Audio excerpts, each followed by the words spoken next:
Yeah, okay, yeah, you can make it live now? Okay. Oh, good. So we're not. I think the picture was live. All right. Do you want to start? All right. Hi, everyone. We are live from Miami at the Thank You Body Rally. And so far, I am jittery with excitement. And we wanted to kick it off with some stories from real human beings about health reclamation and the experience of gratitude for their bodies and the journeys that they've been on. We're very honored to have you here, and we're trying to navigate the tech. You can't hear it? Okay, can you hear it now? Anybody? Yeah. Could they? Okay. We'll figure it out. Yeah, we're figuring it out. Mercury is in retrograde. So anyway, so we're here with you, super excited to be part of this event. Everyone who's in this with us, we really have great gratitude. This event sprung up spontaneously. It is worldwide. All continents are represented. And we find it to be just such a precious thing that a single person could go ahead, hear the call, resonate with the space that we found within ourselves in this moment, which is really a type of vulnerability that feels really beautiful, because we are, like you, still coming through the birth canal of what just dropped 6 months ago. And we are feeling that there is, I will say it, a divine architecture to this happening, that we aren't just victims of this experience, and that we're all choosing to show up, with our hearts as open as possible, and choosing to invite experiences into our lives, which includes connecting to you right now. And the same thing I think is happening for you, inviting experiences into your life that give you a visceral sense of being alive. And fundamentally, that's a divine experience. We feel power, but it's not power over. It's a sense of being connected to something far greater than our minds, which Kelly and I have spent years, refining and sharpening our minds to do combat. And I think together our relationship and our love has brought us to this point where our hearts are sort of exploding with abundance. And that is actually a form of protest. One of our dear friends in Australia, Dr. Mark Cohen, is actually holding a protestival. The same moment he thought of doing this is when we thought of doing this event.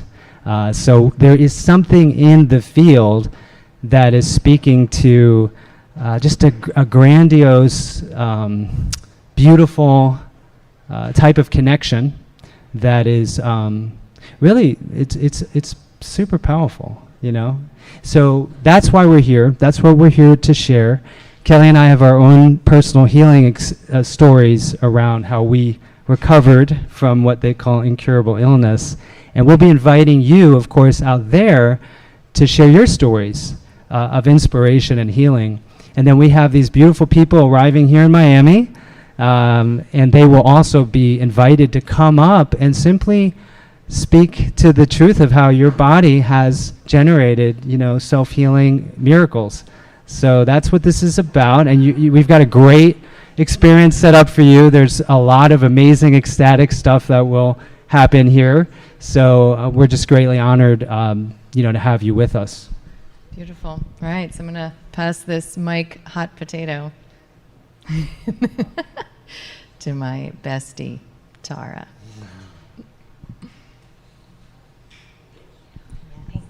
Thank you. I'm super excited to be here with everyone and just share a little bit about my story. About 12 years ago, I was sort of on the tail end of a lot of medical kind of meltdown. I had a kidney infection, I had a ruptured cyst, I had chronic stomach aches. I had I had tongue fissures. I was just sort of, my body was always like not working. And I had had a series of seizures as well. And I was diagnosed with epilepsy, and I was told that I need to go on medication. And if I didn't go on medication, I would probably, it would just get worse. I was told that it would get worse and it would be like a forest fire, and I just would need to control it before it was a real problem. And luckily, I had a dear friend in my life, Kelly Brogan, and she was like, a lot of people are talking about going off of dairy and gluten and how you can begin to heal a lot of your body through changing the foods that you eat and repairing your gut. And so I did that. And it was, little did I know, the beginning of a really powerful awakening for me, not just around my body and my health, but my mind. And I sort of moved into what ended up being the greatest gifts of my life, thanks to, I believe, clearing out my cells so that I would have a closer connection to source energy. And I'm so grateful for my body, because it was trying to give me messages to tell me what wasn't working. And my body continues to give me those messages through my emotions and my intuition. And when my body is off, I listen to it now. And I'm so grateful, because I know that we can heal anything, and it's a matter of just looking around and seeing what's not working in our lives. Is our food not working? Are the people we're living with or being with, are they toxic? Or have we not addressed our childhood traumas? Or have we not really looked at what life is about and really chased after joy? And it's here for us, and our body is here as a vessel to provide us that compass. And with that, I will pass it to someone else who wants to tell about their journey. Thank you. Thank you.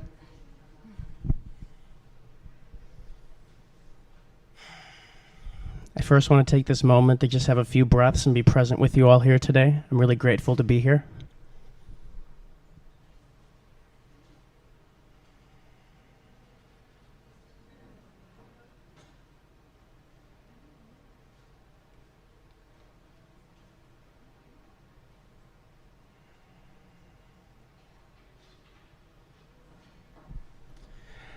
I first and foremost just want to thank you, body, for communicating with me in so many different ways. I want to thank you, body, for always keeping it real with me. I want to also thank you, body, for leading me and guiding me to purposeful and intentional action. And I really want to thank you, body, for helping me live the best life on purpose. My body has been such a guide for me always, and because of certain issues in my life and also great things in my life, it's guided me to help people with health and movement specifically. And I really started to dive deeper into my body when I had low back pain, and conventional medicine wasn't helping me. So instead of getting pissed off about it and feeling like a victim, which happened from time to time, I decided to take responsibility for my health. And instead of being angry, take it as an opportunity to learn. And I wanted to start looking at my perceived hardships as, what can I learn from this? Why is this happening for me? As opposed to thinking, why is this happening to me? And as I continue to help people with their health and happiness, this allows me and guides me to be the best person I can be for other people. And in that, I hope to continue to inspire people and continue to inspire people to live their best selves and take responsibility for their health. Thanks for listening.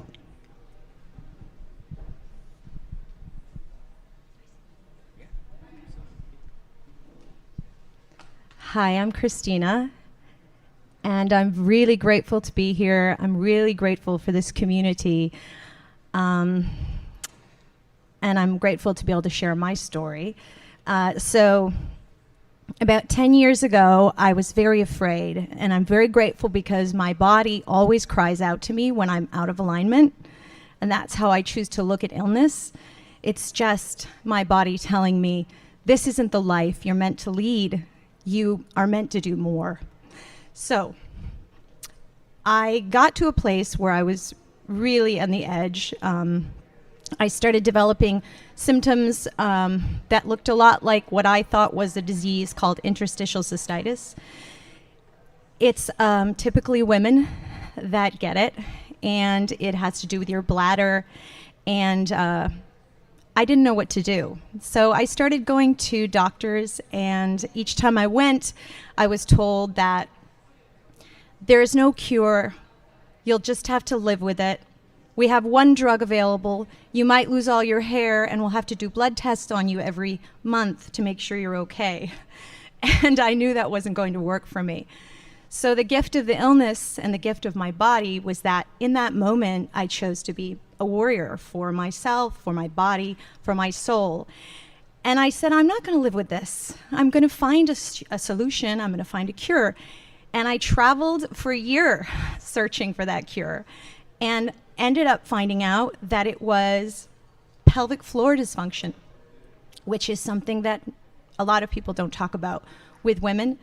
It's very simple to help through physical therapy. Specialized people. There's a woman named Isa Herrera in New York City who saved my life. And the best gift of this was that I found myself, I found my courage, and now I'm living in my purpose. So thank you, body, for all these gifts and for this beautiful day.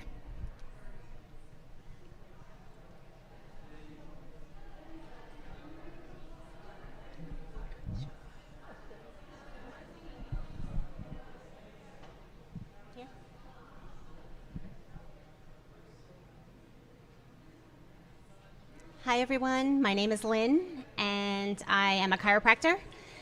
And my healing journey, I guess I kind of came in questioning life. You know, I hated school, and I just felt so depressed by what life was shown to me. You know, I just thought there had to be more to life. And then I got diagnosed with scoliosis when I was 14, and they braced me, and I ended up having spinal surgery. And for about 5 years afterwards, I was sick all the time with everything. And every medical doctor I went to, they had never had an answer for me.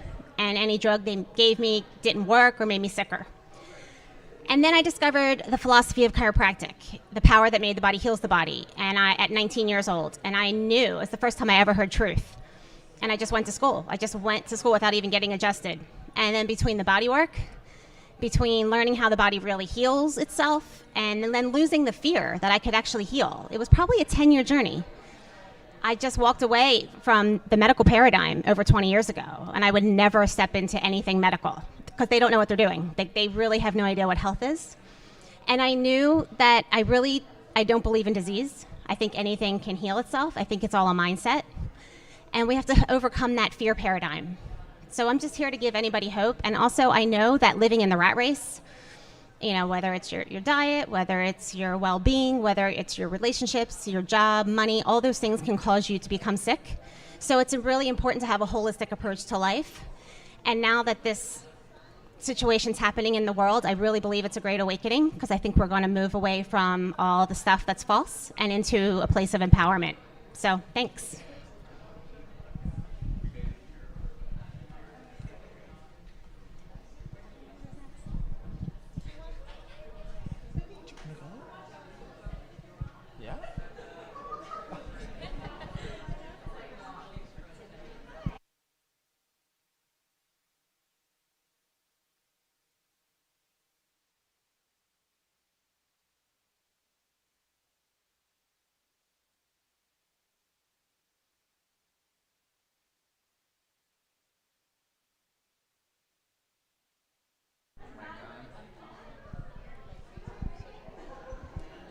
One. Right here. Hi, my name is Whitney Burrell. I know Kelly from medical school a million years ago, and have really loved being drawn into what she and Sarah have built and their philosophy. And I've incorporated into my own practice, and have really enjoyed empowering my patients to look to themselves, to their own inner the wisdom and the guidance that their body can show them, and have watched many lead themselves without intervention from the outside through their disease process and come out the other side stronger and off all medications. So that's been a very inspiring thing and something that I've brought into my own life, and I'm just really thrilled to be here.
Can you tell me? I go stand. Wait, can I have a second to think about it?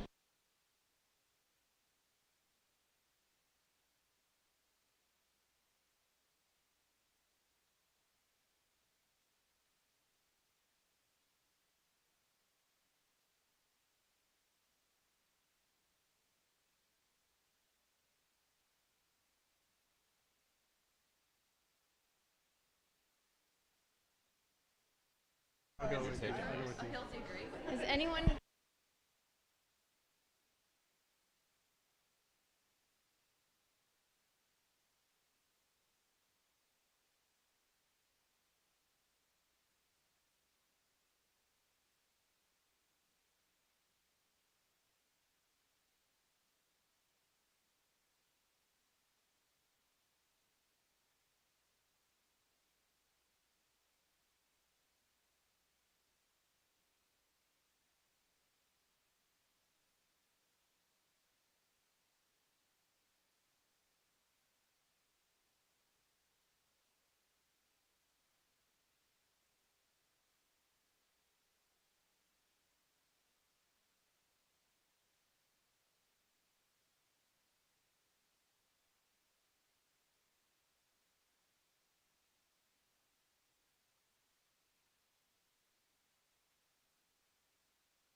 Hello, everyone. Oh, I didn't know it'd be broadcast in front of everyone. Hi. Jamie and Kelly have encouraged me to come in front of the camera. My name's Jack. I came from Texas this week. I'm happy to be here with all these wonderful people. And in East Texas, where my dad and family are from, he always used to kiss his body and say, "I love my body." And he had a great respect for his body. And so to not do things that hurt your body. So that's why, one of the reasons why I love being here. Honored to be here. Got to hug Kelly for the first time and Jamie in the flesh, which was a delight. And we're enjoying Miami. I'll see you maybe a little bit later.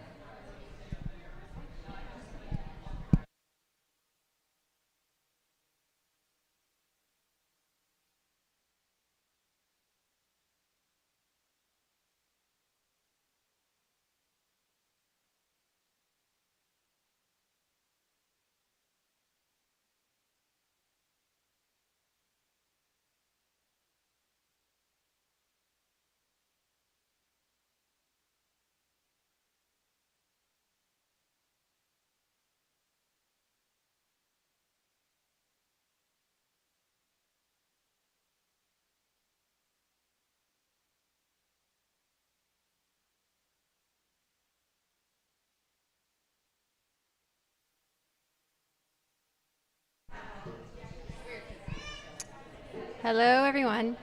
My name is Jamie, and I am so grateful to be here and in a celebration of the body and of our freedom and the the right to breathe and dance and be together. And I have a long journey, like all of us, and my biggest learning was from my symptoms of depression and anxiety, which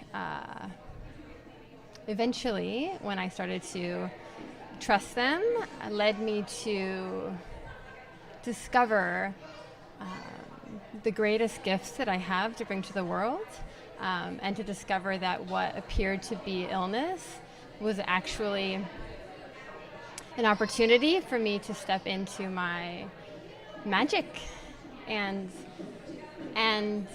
I now know that when those show up in the emotional realms or in the physical, that there's something to be seen, and that if I look, that I get to step into a new world. So it was once me against myself, and now I'm discovering that I'm the one that gets to be for myself.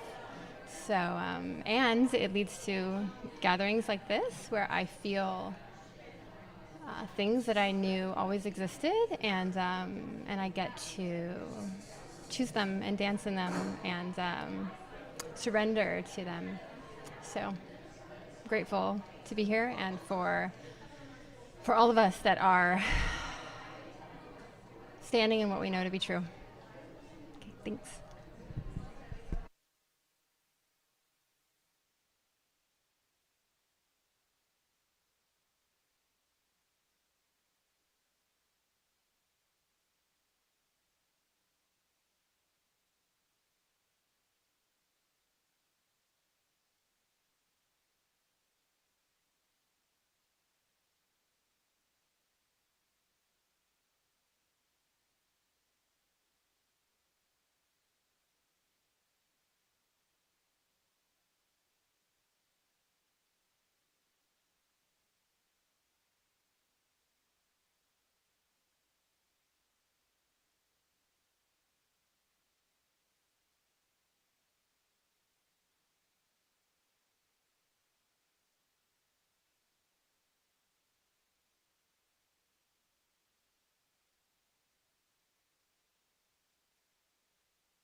Okay. All right. What am I? That's your camera right there. Right here is right. Okay. You let me know when to begin. It'll go live. Yeah. Like, oh, he'll switchboard it over. Oh yeah, you're already live. Okay. Hello. Hello. My name is Jeff Parker, and I'm here at the Thank You Body Rally because I have so much gratitude for my body, for all the cells that are in my body, and the purpose of this sacred temple here for my soul's journey to Earth. This, the body is full of feedback and information to what you are feeding it. And I learned this several years ago when I was in my mid-30s. I learned that I'd been eating destructive, poisonous things.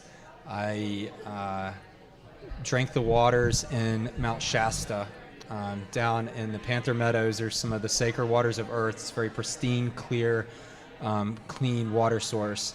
And I had this epiphany, eureka moment when I drank this water that I am never going to put anything in my body that harms it again, that is poison, like alcohol, processed sugar, meat. I was mostly off of it, but never again. I just had that epiphany. And since then, I went on the journey to change the way that I ate, change my relationship to my body. I learned about fasting. I learned about detoxing, and healed myself with both of these, of my allergies that I'd had my entire life, of asthma that I'd had my entire life.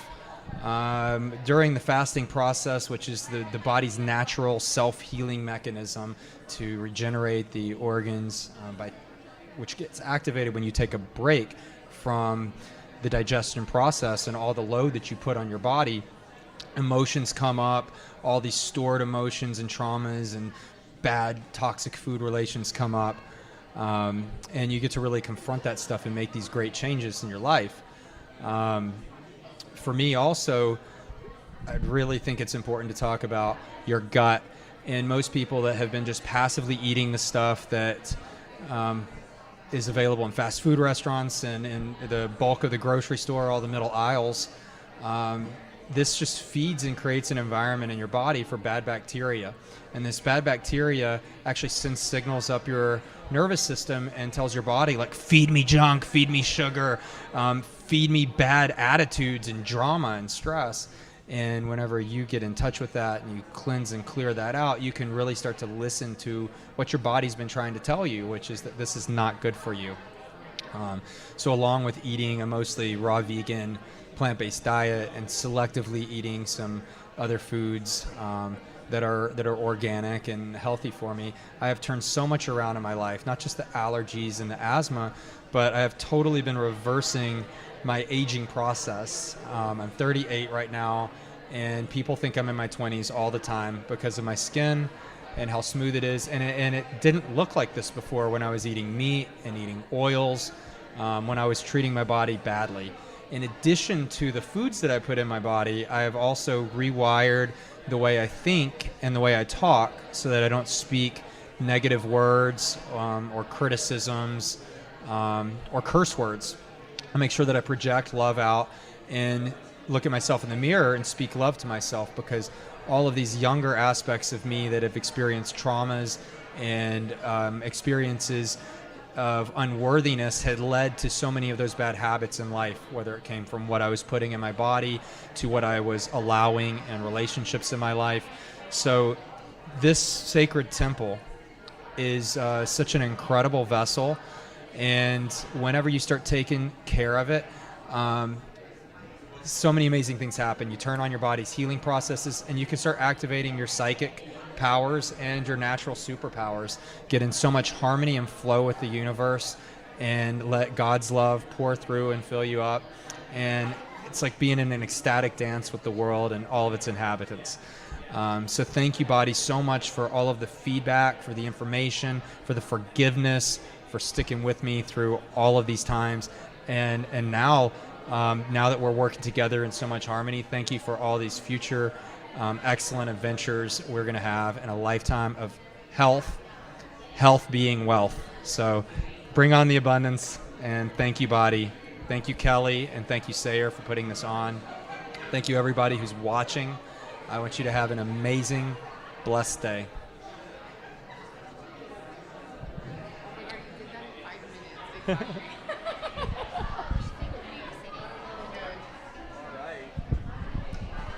Killed it. All right, I don't kill it.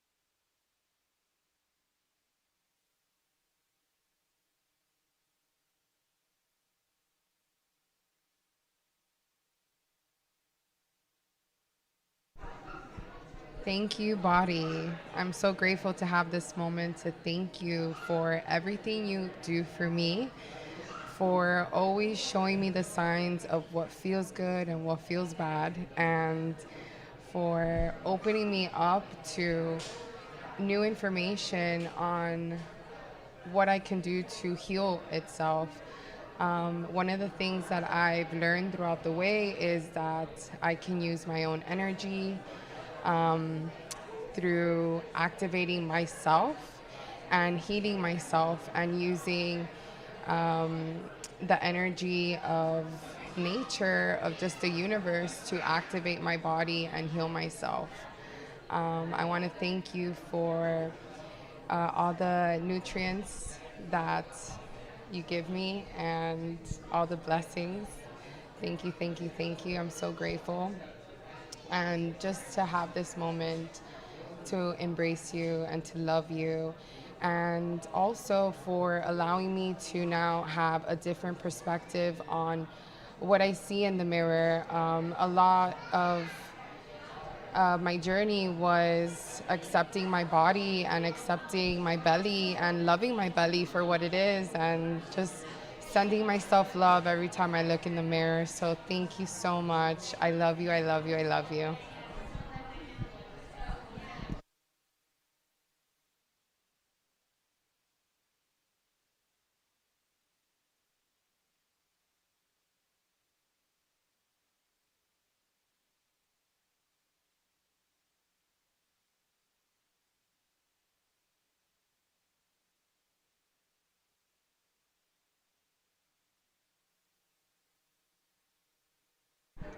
Hey guys, just checking back in to make sure those who are watching the live stream, thank you for being here, and that this is an ongoing event. So at 4, we'll have 4 speakers, and we'll really be opening it up and getting really intentional with you. And for now, it's loose, and anyone here that feels called to come up and share a healing story. This is what this event is all about. It's just really standing in the gift that you are, which is this miraculous technology that so many of us have felt quite the opposite about.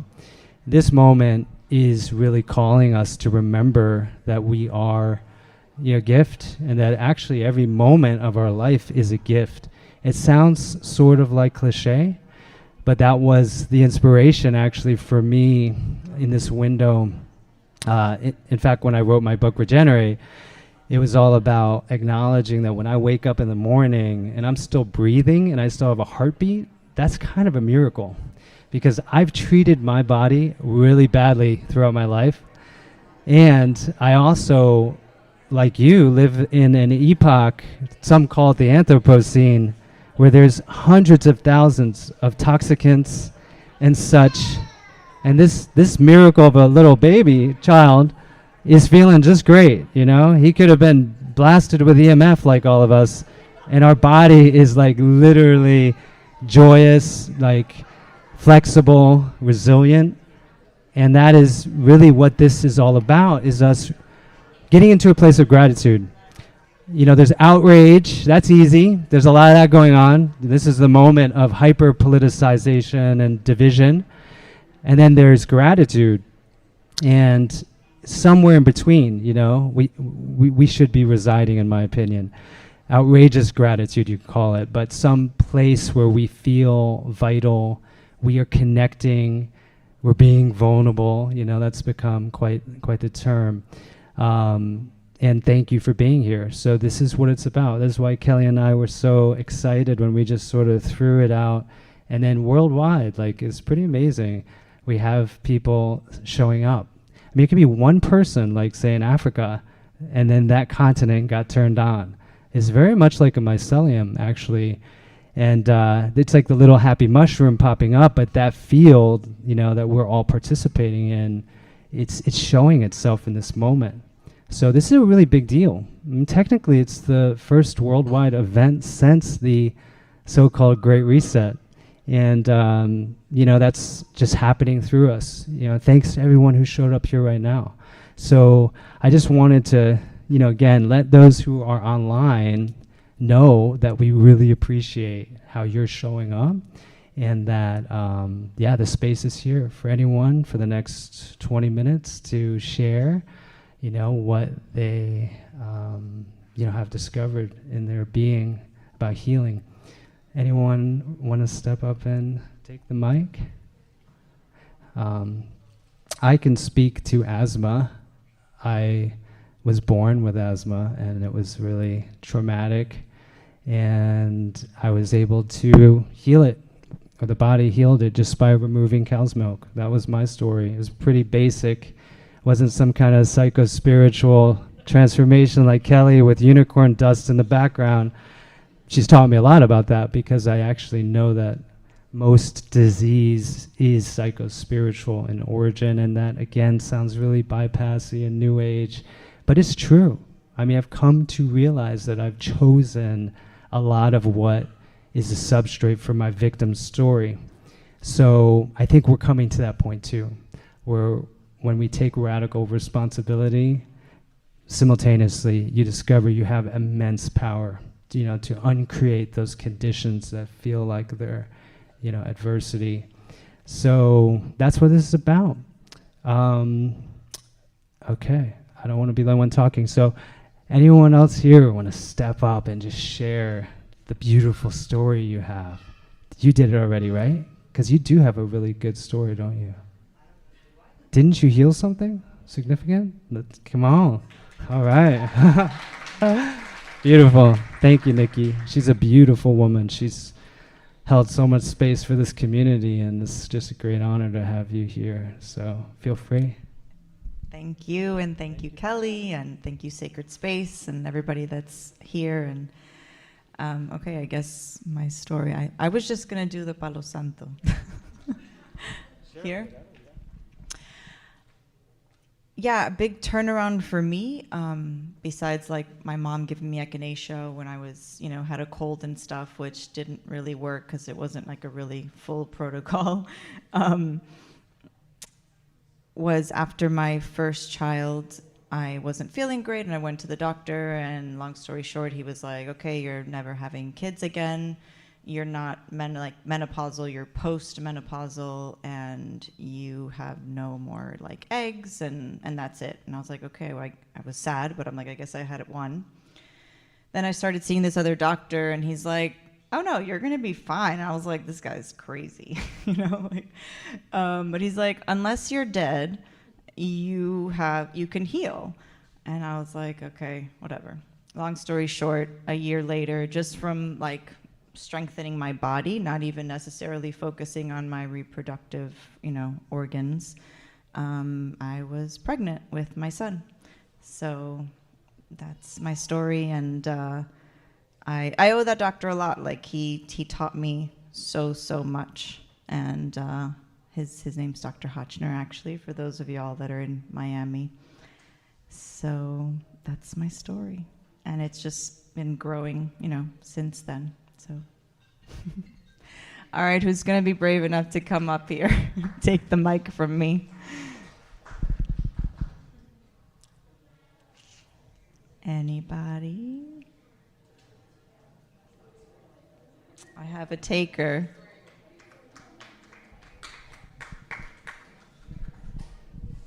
Hi.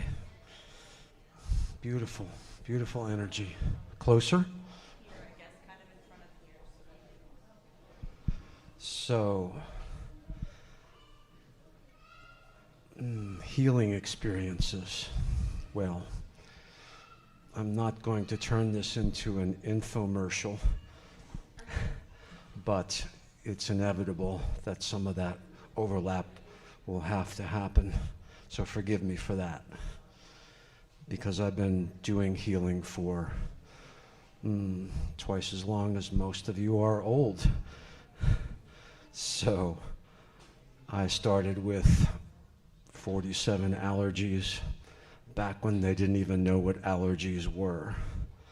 Got flown on an airplane to find out all about that. Came back with a list of 47 foods. That's almost everything. 16 hours a day sleeping, something was wrong. That's when I learned about psychosomatic medicine, learned how to meditate, deprogrammed the allergies because it is a mind-body problem.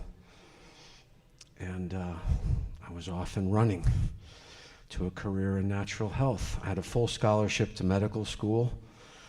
I thought that was a really bad idea, even at age 17. I figured that out. Me and God, of course. And then it just went on from there. I finally realized there were a few people that were asking me, oh, you reversed your allergies? And oh, and by the way, I had heart disease. I almost forgot that too. And that wasn't much fun. Yeah, they told me that I'd never be well from any of those, of course. And I thought that was a really bad idea too, at 17, right? I'd like to say I was young enough to not know that I couldn't fix it myself. So I went and read 100 books instead of going to medical school and figured it out. It's in the books, you just have to find it. So that was the first lesson. Learned to meditate, that was the big wake up. One of those meditations was equal to all the drugs I've ever thought about doing. So that was good, nice and fortunate. And then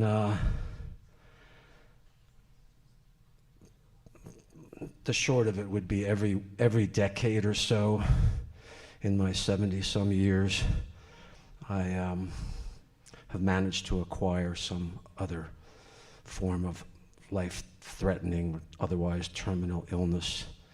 3 heart attacks, cancer, malaria, clinical depression twice, blah, blah, blah.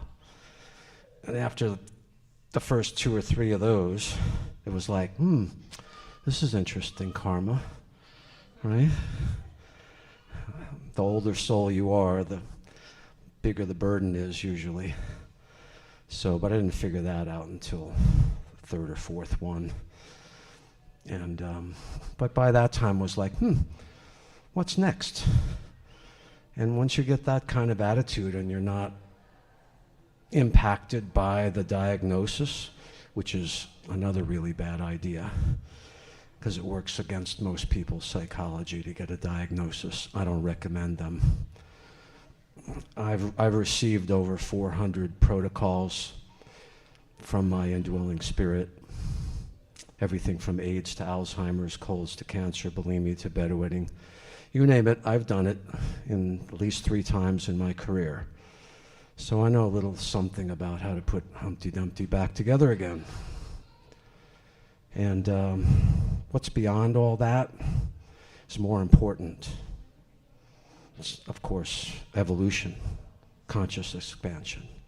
That's what that's what all those illnesses are really all about, right? It's just a wake-up call, a red flag saying, you're out of order. Fix it. Straighten it out. And so that's the short of the lesson. Everybody knows that here. Can I tell you something you don't know? See, that's the thing. We're preaching to the choir here. So when you meet somebody that isn't quite up to it yet, they're at the 49 percentile, as I like to say, they're just about to wake up, help them. Take some more time. Put yourself out. It took me a long time to learn that lesson. You know, when you meditate 30,000 hours like I have, you get a little introverted. So it's good to remember that it's about what we do with all that that really counts.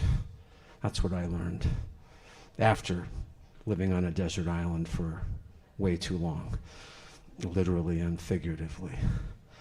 So there's a lot of stories there, yeah, but the short of it is put yourself out, reach out, you know stuff, help people with what you know, find your courage and just be very kind and try to help them. Can you believe that's what I learned in all these decades? It's kind of silly, really, when you think about it. So that's what I'll leave you with. Thanks very much for listening. And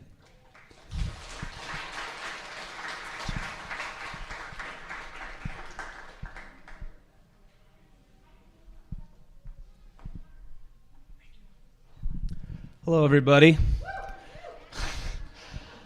I'm Dr. Tommy John. I'm more known as Joe Yee's roommate for this weekend. Dr. Joe Yee's roommate. First of all, Kelly Sayer, thank you for this. Thank you for everything you guys went through to put this on. You guys pulled it off. I don't know how you did it. Yeah.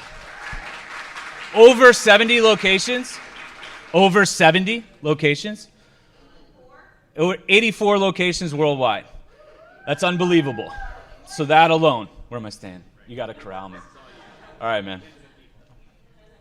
It's like the dog. Got it. All right. So trying to figure out what to share. We're at a Thank You Body rally. I just shared this in an interview with Dr. Christiane Northrup, and then she was astounded when I shared this story. When I was being born, so as I'm coming to this world through my mom, naturally, out her vagina, they decided to give her an epidural, suggested, and they missed. And she got knocked out, and I'm stuck in the canal. And again, as far as I know, my conscious doesn't remember this, but clearly imprinted on me, and I'm stuck. They forceps me out by the head. If I'm clean shaven and the sun's just right, you can see these little marks right here. It looks like I just woke up.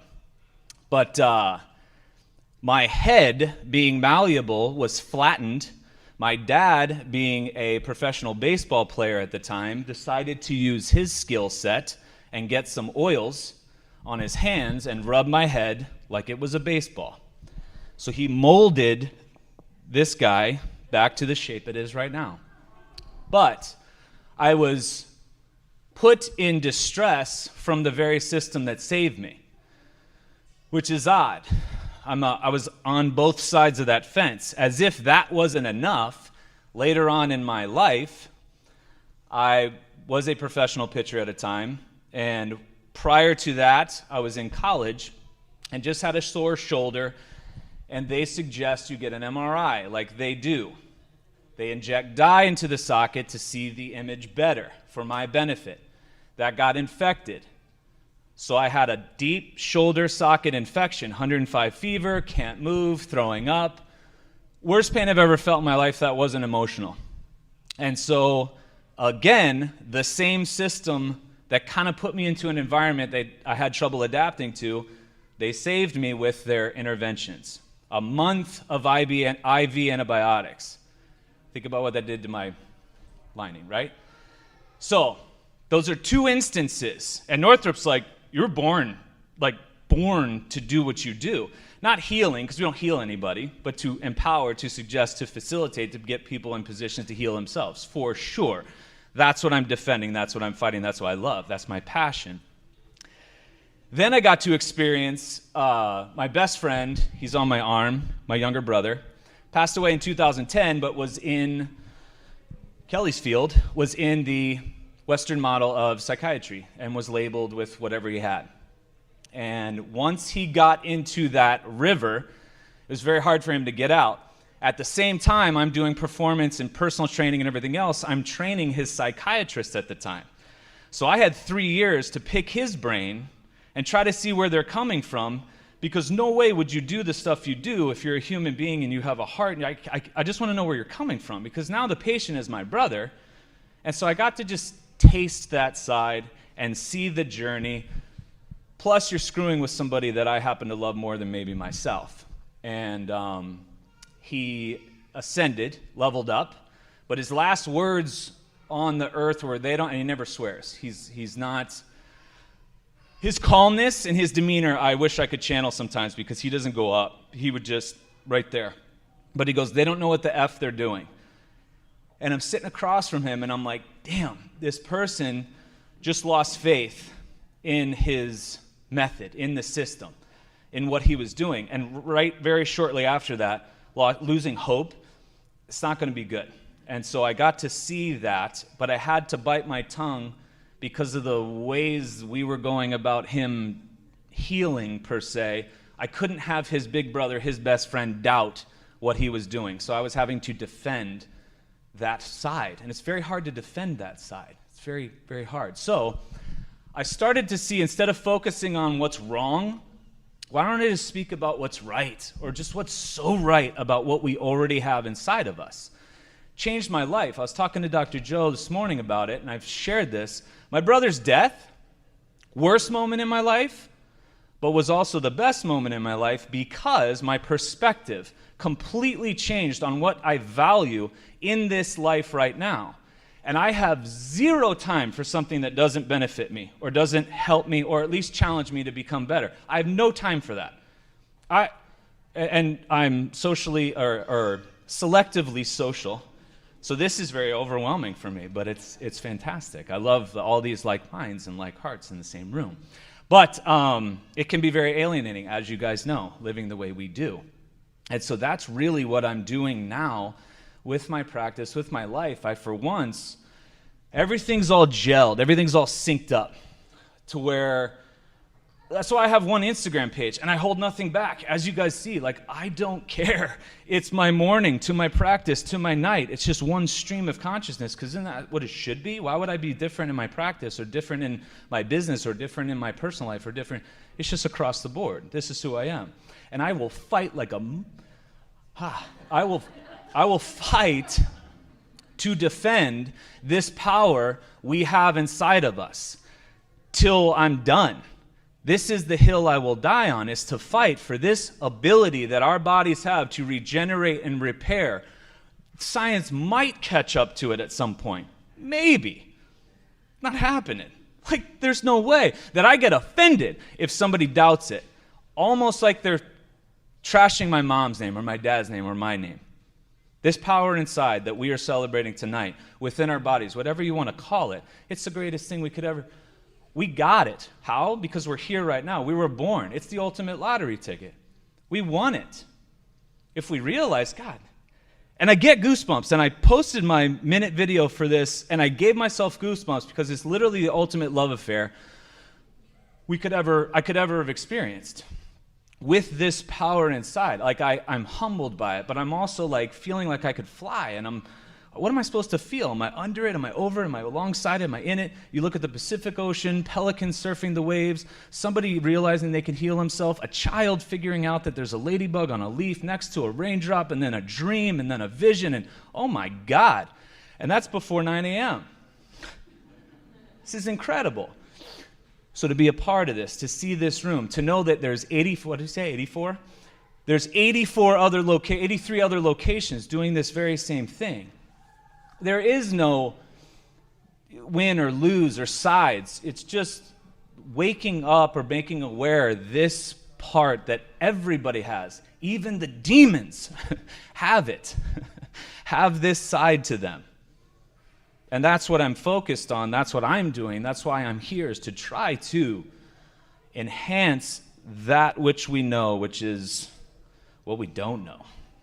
But that the body is literally so perfect. It's so hard for me not to swear. Can we? I'm all right.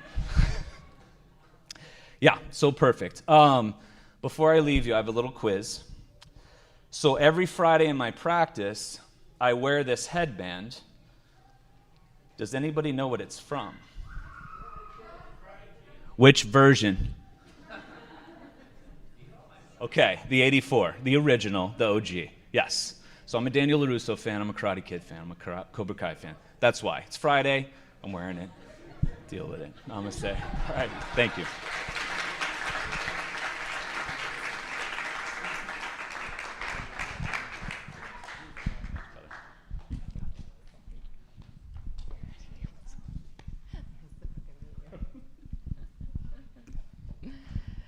All right. What up, Miami bodies?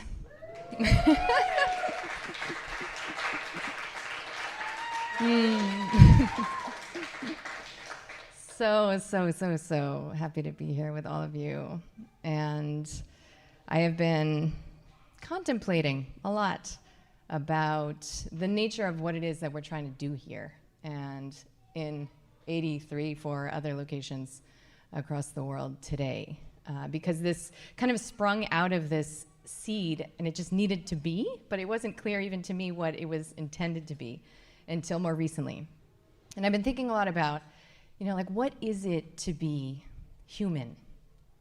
And, is it something we kind of make contact with at certain moments in our life, like when we feel alive, or when we create something, or when we like push past our limits, or when we cry?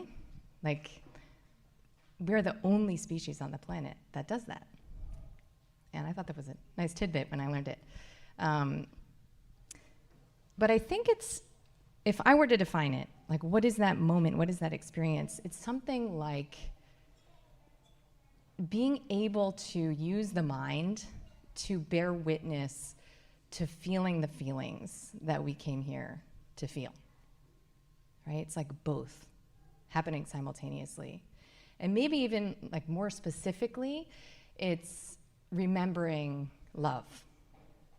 And I've been thinking a lot about this concept of like remembering love, because it comes to me as like a phrase and is so much of what has defined our experience together. It's like this epic process of remembering love when it's really, really, really hard to connect to it, right?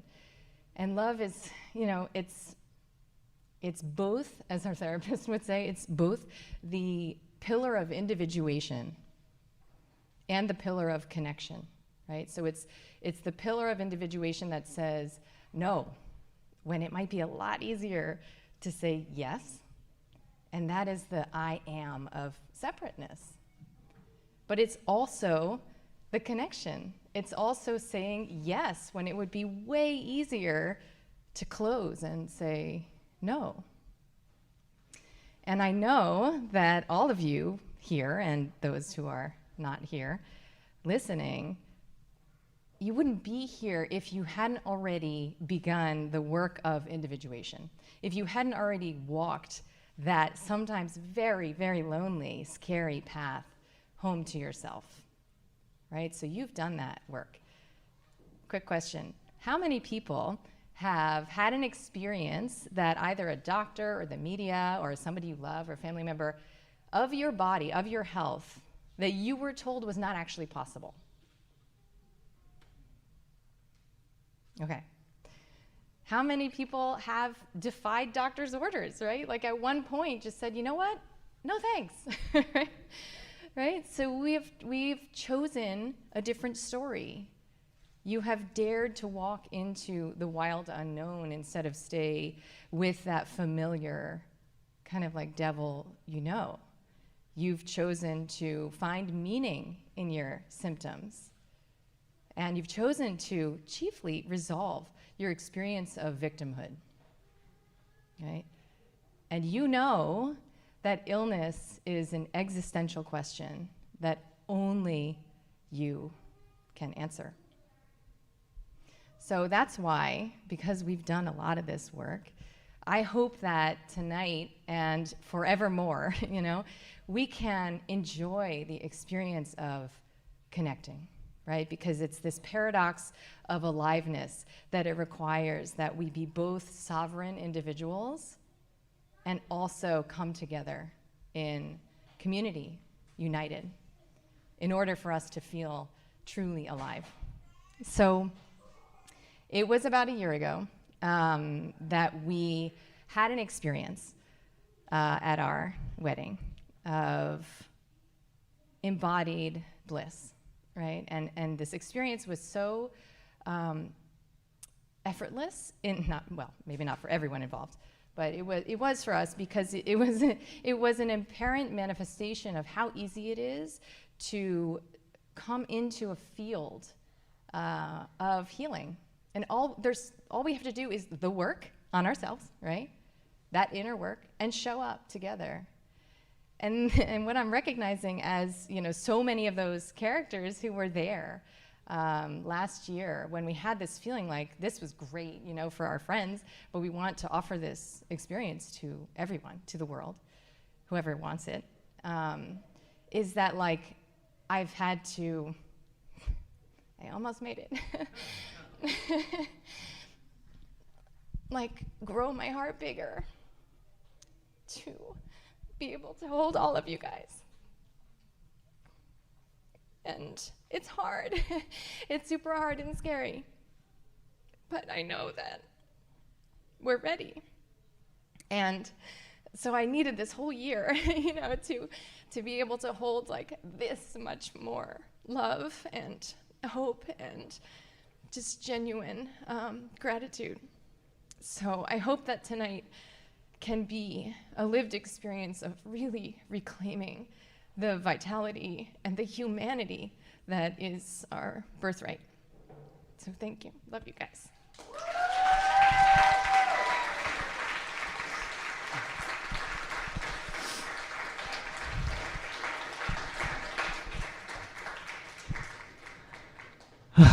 This woman makes me cry. It's difficult. In my life, and I think a lot of men may relate to this, it's very difficult to drop into your heart. And Kelly, as many of you know her, has the ability to get me to cry. Sometimes it's like a baby in fetal position, and other times it's like a warrior. But I wasn't expecting that. And like our wedding vows, which was extracted from a 550-page document called Our Spiral Path, which was us communicating for 7 years.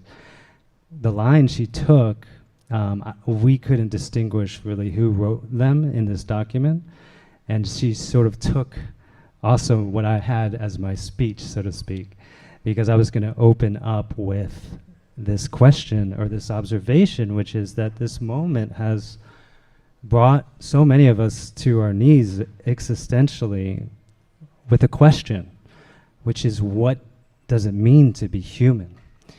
And when I did explore this literature when I was younger, you know, they're existentialists that spend their entire life trying to gaze into the void and figure out why we're here. Why is there a universe rather than no universe? I mean, there's some psychopath thought up some of the experiences we've gone through of shitting our pants or ending up drunk and unconscious somewhere.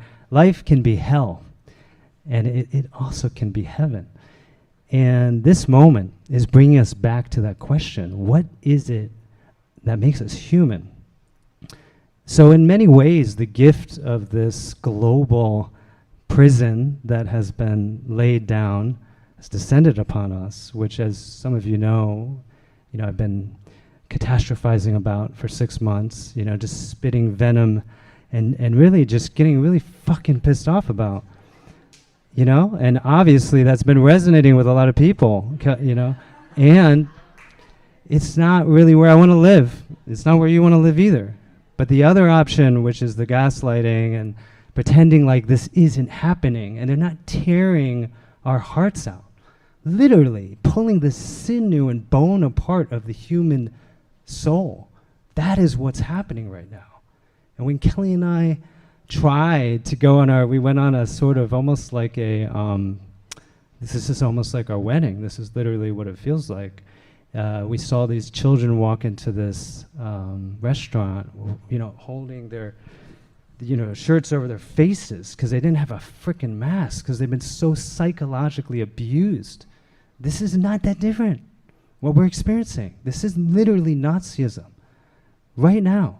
And so she knows, I know, you know, that you can get riled up. You just want to kill something, basically, and ultimately what we've come to in our relationship is there's something more important than that. And a lot of us are now experiencing that connection to ourself, to others, is what makes us human. And showing up and choosing to connect, takes a lot of courage to do that. I have a lot of people here that show up at Whole Foods without a mask on and deal with all of the adversity. It's been weaponized against us, And it takes a lot to show up that way. So what Kelly and I have discovered, as you have discovered, is that connection is what makes us human. And that is the gift of this moment. This is the epochal shift that's happening, because it's not visible. You can't connect to all the 7 billion people in a way that makes sense rationally, but you can feel it in your heart. That's where we're all coming in this moment, and that's what this experience is about, is living, in your heart, even if it makes you want to cry. And it's a gift. Once you're here, once you live here, nothing else matters. You don't have the fears that, once again, are being harvested, that have created this global psychological operation, So you guys are the answer. You've answered the question. You showed up. It took a hell of a lot of courage. In fact, this event is not supposed to be happening. There's literally spiritual combat happening right now to keep this alive, okay? So the fact that you showed up, you guys are the answer. Like, we are connecting. And this is global. It's a beautiful thing. That is the beginning of the world that I want to live in, that we are living in right here and now. The more beautiful world that our hearts know is possible, as Charles Eisenstein said years ago. We always have to give this MF credit every single time. But that is where we are merging together. And I just so honor the fact that you guys are here and that you're in it with us. And ultimately, I'm excited because it's about celebrating. The divinity that you are is expressed through dance. It's expressed through joy. Our bodies are a bliss technology. We don't need drugs to do that. It's latent within us. And when they try to take away the ability for people to connect and gather and dance and sing, have festivals, celebrate, they've attempted to take away our souls. But we are saying, it's a big yes. We are affirming that we are here, we're sovereign beings, we're radically creative. No one can take that from us. And that is the beauty of this moment. So thank you, everyone who is here. This is not just a rally, this is a movement, a human connection movement. That is what this is about, and it is forever. It starts day to day, moment to moment with our practice to create that continuum, but it's already happening. We're already in it together. And it feels beautiful. So thank you, everyone who is here. And I just cannot wait till you experience the bliss that's about to unfold, because that's what Kelly and I are here to help facilitate, and everyone else that showed up. Thank you.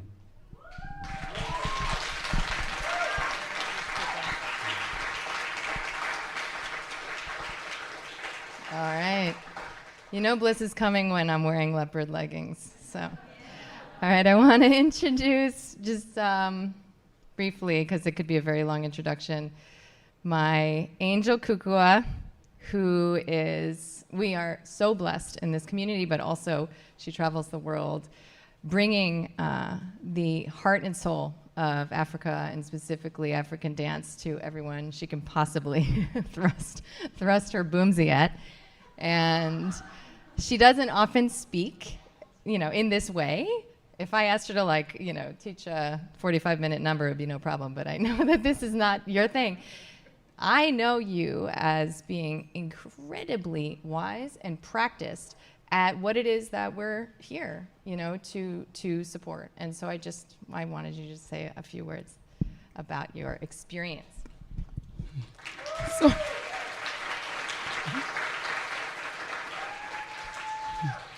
So hi, everybody. So I'm more comfortable teaching dance than talking. But when Kelly asked me to come to speak, I'm like, Kelly, all these important people, why me? So you all have to bear with me, but I'm just going to tell you who I am and my story a little bit, and why I love my body and your body and our bodies in general, and why we should adore our bodies and give thanks to our bodies every day. So I wrote a little something, and I'm going to read it to you. So So growing up in Africa, we were literally raised by our entire lineage line. Our great-great-grandmother, our great-grandmother, our grandmother, and mother on my mother's side. Then again, on my father's side, our great-great-grandfather and our grandfather and our father. So as you can imagine, we had no chance of escaping any traditional practices, disciplines, nor instillment of any sort given us. I am the second of 7 siblings, and I can remember my upbringing like it was yesterday. Still at my young age of 62, building our immune system was the foundation to our bodies, and this meant so much to our ancestors who lived way past the ages of most people today. My great-great-grandmother on my mother's side took the longest journey of life up until the age of 120 and was still active till 110. She walked to everywhere, danced her heart out, grew all of her fruits and vegetables, and drank well water to maintain and sustain her body that she called her earthly vehicle. For a young girl growing up in Ghana, West Africa, my grands would wake us up very early in the morning, around 6 a.m., and line us up for our weekly body detoxification process of enemas. Can you believe that? Back home, everything we take, eat, drink, or make is prepared from scratch. And so were our enemas of pure ginger and green herbs. You can only imagine me and my siblings crying and running away from my great-grand to avoid the enema line up to receive our natural health certificate. The exact discipline our bodies needed as children in growth. So as you know, when you're young and they say you have to do something, like, I don't want to do it, I don't want to do it. That's how we felt. We felt that why did we have to have an enema every week? Why did we have to have it? When you were sick, they would just put you on over their lap and give you an enema. And you, by the end of the day, you will be brand new. So today, as I look back, I get it, guys. I get it. Our ancestors knew how to keep our bodies healthy and strong and detoxed up to the brim. We hardly got sick as children. Even the common cold was not common for us. They did everything they could to build our immune systems as solid as a rock. And that sustained and protected us for a long time to come. Until we left home, and then you all know what happens when you leave home. You do your own thing. Well, I decided to stick to what I was taught as a little girl. I continued to take care of my body with my detoxing and eating right, and since I can't get all my herbs fresh from the fields on a regular basis, living here, I take my supplements in equivalence to balance my body. Above all this, those who know me know that I move my boomsie, I move my body every day in the form of African dance to keep this young body even younger and vibrant. As I keep adding on more numbers each year, I need to keep young. I love my body and I take care of it, knowing that's all I've got. We can't help growing older, but we can help treating our bodies right so it can take real good care of us throughout our lives here on earth. Our security blanket. Your body works hard to keep you alive. So the least you can do is show your thanks and take care of it. There is not one problem with your body. The problem lies in how you think about it. And I want to say, because I jammed my toe last week, and I was thinking, oh my God, it's the end of the world for me, just because I couldn't move my boomsie anymore. I called Kelly, and Kelly said, Kuko, it's not the end of the world. You'll be okay. And just exactly what it is. The problem is how I looked at it. The problem is that it was not the end of the world. It was time for me to sit still and reflect. And so that's exactly what I did. As you see my toe tied together, I'm healing. But at least I have changed my frame of mind. I'm now thinking positive instead of, oh God, it's the end of the world. Love your body as if your life depended on it, because it does. Your body will do whatever your mind wants it to do. So take good care of it from the inside out and embrace your amazing results. So here I am today to tell you that I'm 62. I'm getting 62 in the next week. My birthday will be November 12th. I will be 62.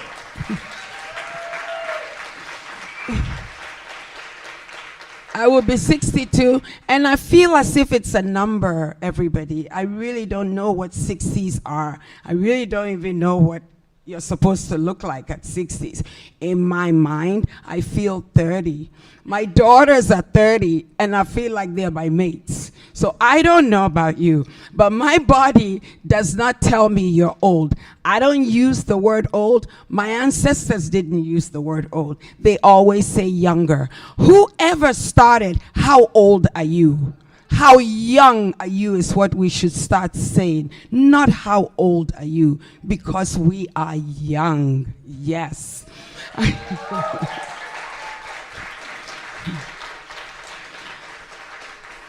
Thank you for being a sport and for listening to me, but I want to leave one thing with you before I go. I want you all to put your left hand behind you. I want you to take your right hand is my opposite, and I want you to say, I. Slide it right under your chin and say, thank you. So let's do it again. I thank you. You can say that to each other. You can say that when you look in the mirror, when you get up every morning and say, I thank you, body, for keeping me alive. I thank you for sustaining me. So that is what you have to remember. If you remember nothing at all that I told you today, is to say right behind there, the left goes back, the right is the respected for us. So you use your right hand and you say, I thank you. In my language, it is medase. Medase. Thank you very much.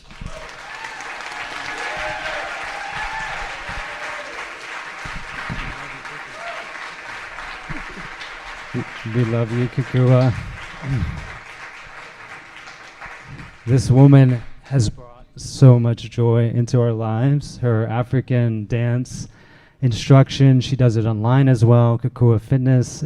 She is such a representation of what this is all about. Helped us get deep into our body and experience joy, movement. This next speaker is a very special person in our lives, Eli Burren. He was one of 3 people that married Kelly and I, and those who know Kelly and I know that it takes 3 people to do that. Those binds needed to be fastened by people holding a lot of space for us. So Eli is here today, and he is what I would describe as a poet warrior. And, so it's a great honor to have him here, and we're going to pass it to him. He'll say a few words and also lead us in a Qigong experience, which I think will really help us to connect to this field that we can feel and really do this together with Eli.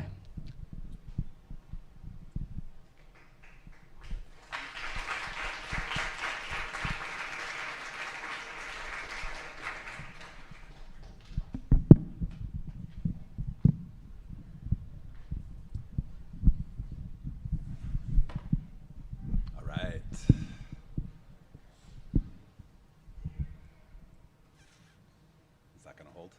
Can you hear me?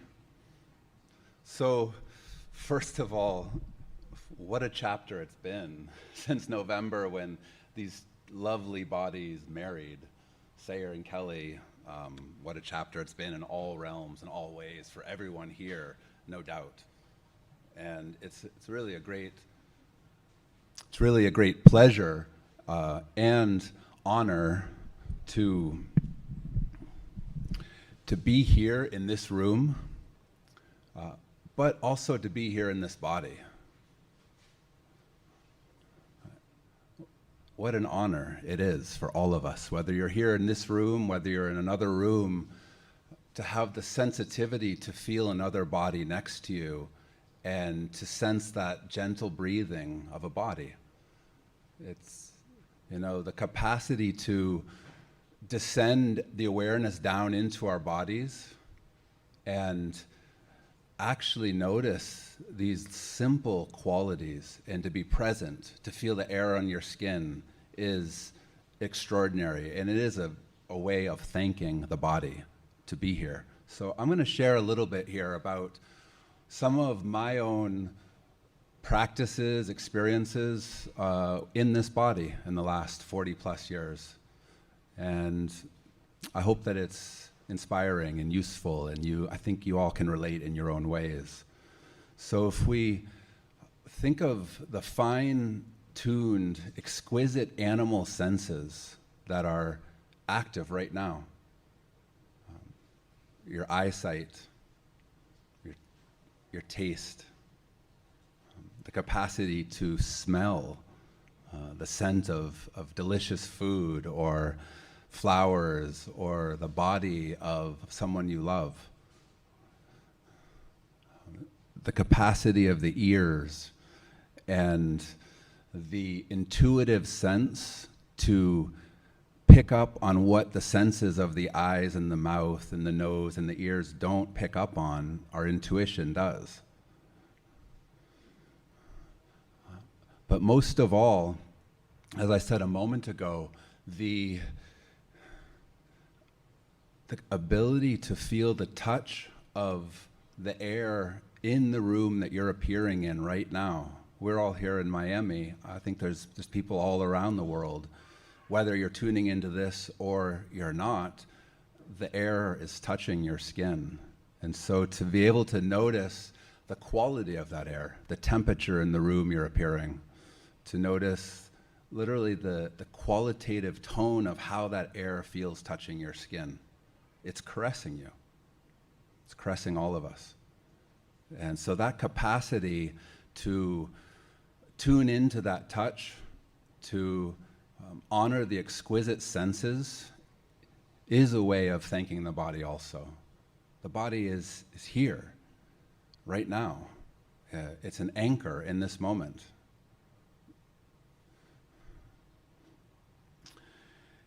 And it is also an antenna, if you haven't noticed. It's an antenna that transmits and receives energy, information, nutrients. It transmits and receives, as well as communicates your deepest care and love and openness to the world and to your family, to the people you're close to. It communicates that through this antenna, as well as it communicates our most ancient patterns of closure as well. So there is a wisdom in honoring and touching and holding the body so that it can do that work. It can demonstrate where you're opening, and it can show you where you're contracting as a way of loving through that, opening through the contractions. Everyone here has contractions. Every being born, that's part of why we're born. So I think it's wise for us to look to the natural world and learn from the way that plants and animals engage. It seems to be working quite well. So there's a sense of basically using the antenna to survive. So if the antenna is open and you're aware of your surroundings, you're aware of the people, the ingredients that are coming in, you survive, you're here. And you'll find that in all things, whether it's a flower, you know, the thorns of a rose, or, you know, there are moments to step out of a room, to shield, to say no, to create a clear boundary, but the thorn still, the flower opens, or the animal that shields immediately comes back out the moment the threat's gone. So that the capacity for us to thank our body in one deep sense is to choose to open right now, to open through. Literally, as I'm speaking, we're all doing that here. We can choose to open our eyes wider, to soften our jaw, to relax the front surface of our body, to relax your pelvic floor, to feel the strength of your spine holding up your muscles, your bones. And in a really simple sense, that is tremendously thanking and honoring and respecting this organism just by simply opening back into life, by saying, thank you, I will lean back into life rather than closing.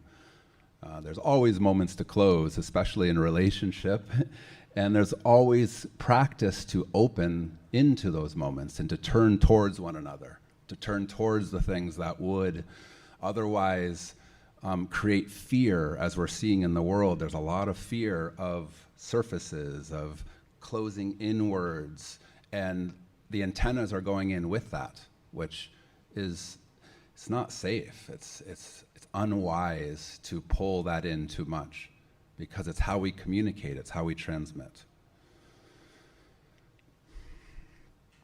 And so here we are in this beautiful room appearing, and wherever you're appearing, in whatever room, your body is here, and yet at the same time, we're using this beautiful tool of virtual reality. So there's rooms meeting all over the place, and our bodies are here, but we're also meeting here. And that's happening more and more. It's, it's extraordinary, it's a tool, so we are able to meet in that. But I would like to suggest that if too much of our attention goes outward to this room that's not in the body, it's in the mind, it's outside, we want to be cautious.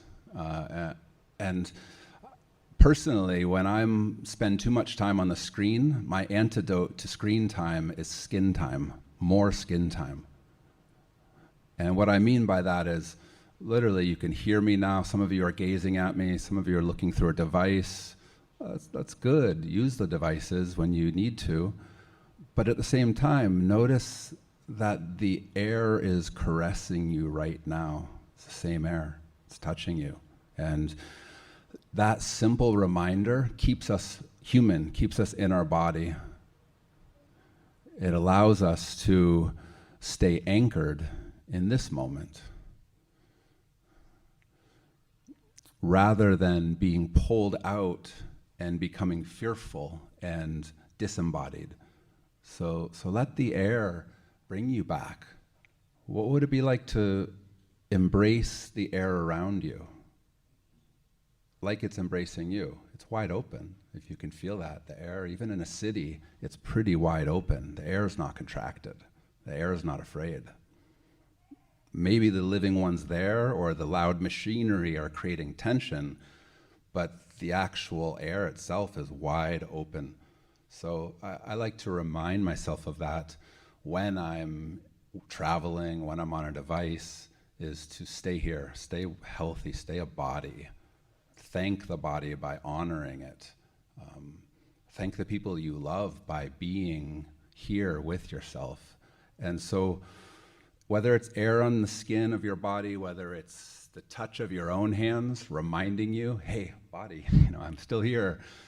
Whether it's the touch of people you love, people you trust, it's creating a reservoir of practice so that we don't lose ourselves.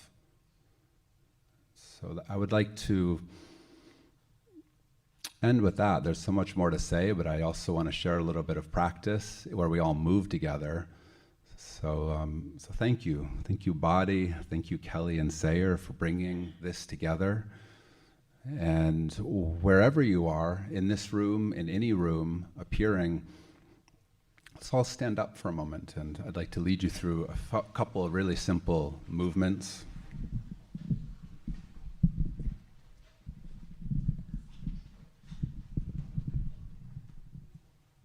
That works better.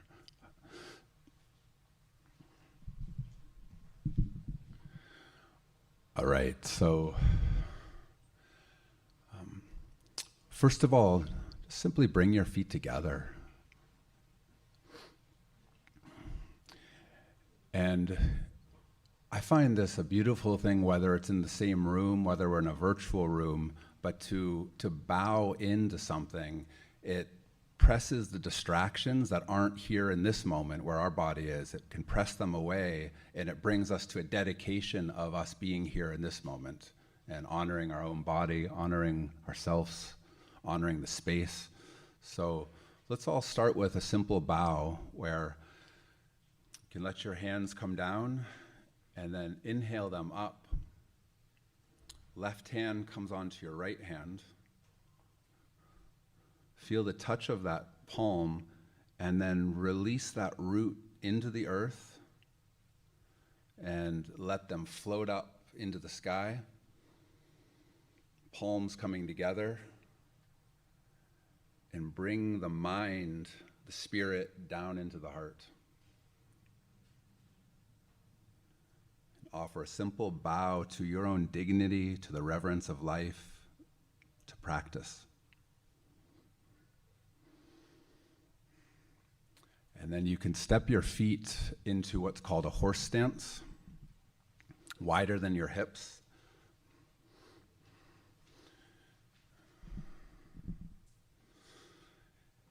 And just hang here for a moment. Let your knees bend, the top of your head reach towards the sky, and you'll find that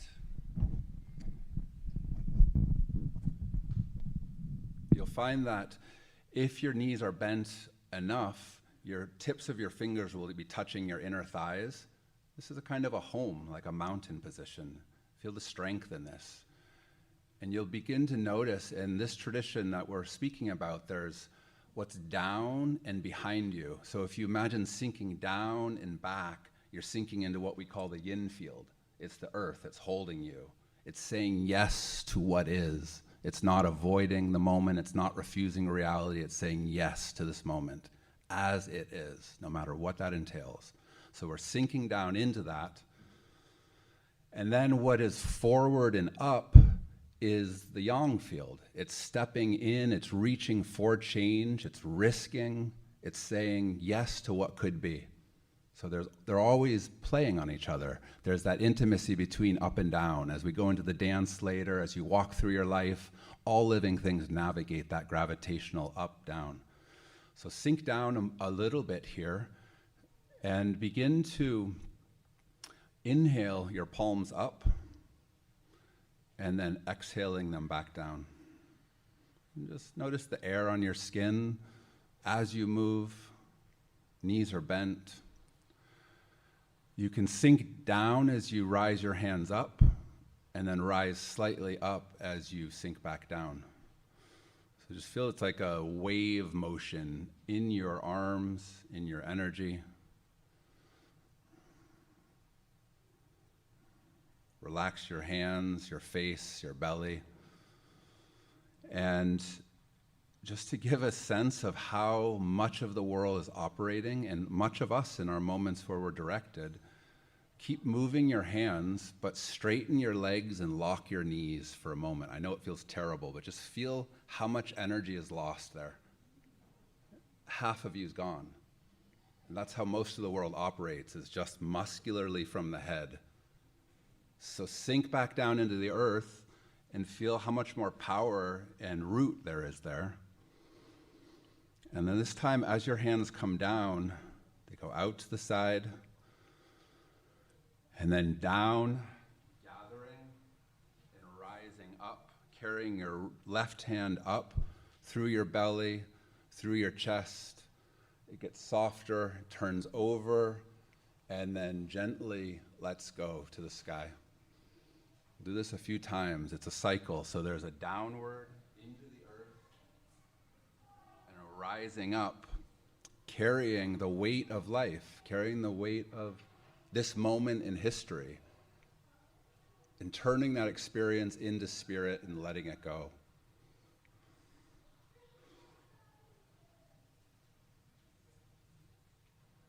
There's something to trusting the wisdom of cycles, trusting the wisdom that the body actually grows through cycles, it grows through change. These last few times, make this personal. Feel what you're carrying through your life, what's heavy and what you're learning to love. It's becoming subtler, you're speaking it, and then you're eventually letting it go.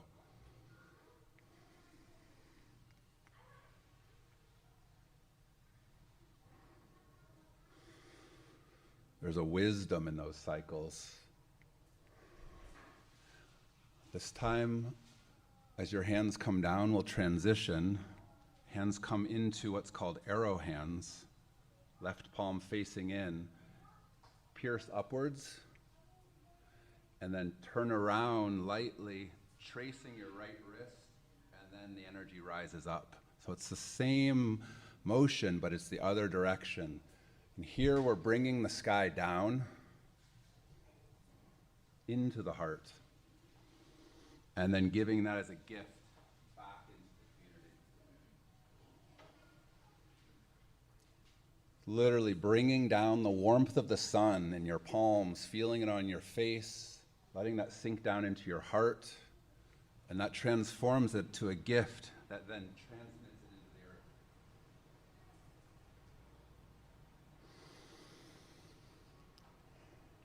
Bringing down the universal into the personal of your life, your body, letting it ripen, and then offering that as a gift back into your community, back to your partner, back to the earth, and letting that grow. One last time, just feel the fullness of this communication. Realizing that your body is an antenna, you're transmitting your capacity to take part in this cycle.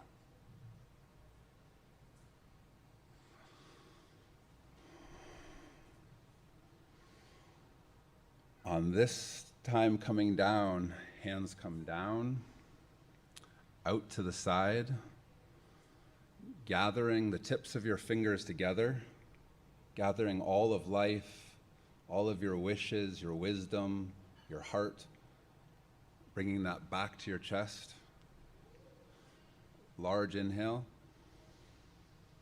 and then exhale and let it go.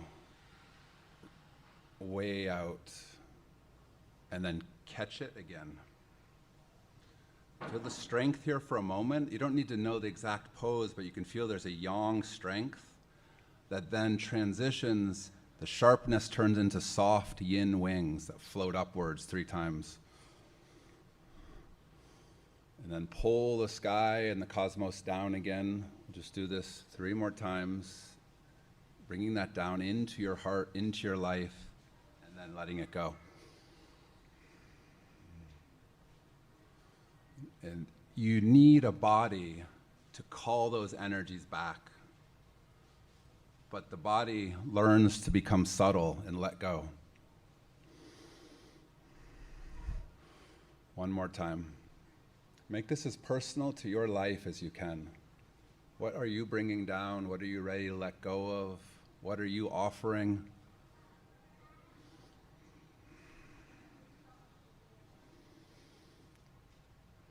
Strong catch, and then that softens into wings.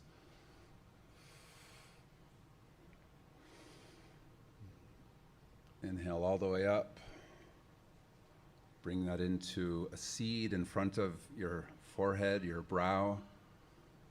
Soften your belly. Bring that down into your chest.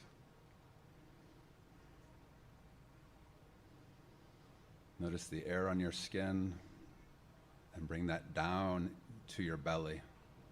And plant it into your belly. Cover with your left hand, cover with your right hand. And let the touch of your hands remind you how beautiful it is to be in your body right now. The breathing of the people beside you, the breathing of the earth. And then last thing is just stir that in. Stir the cauldron, down on the left, up on the right.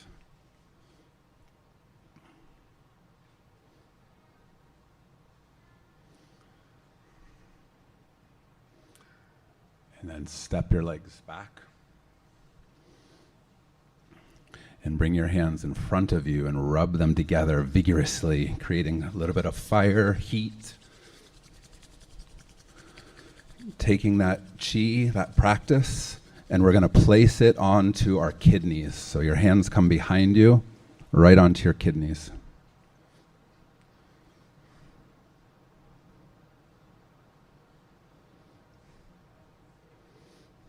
One last time, hands in front.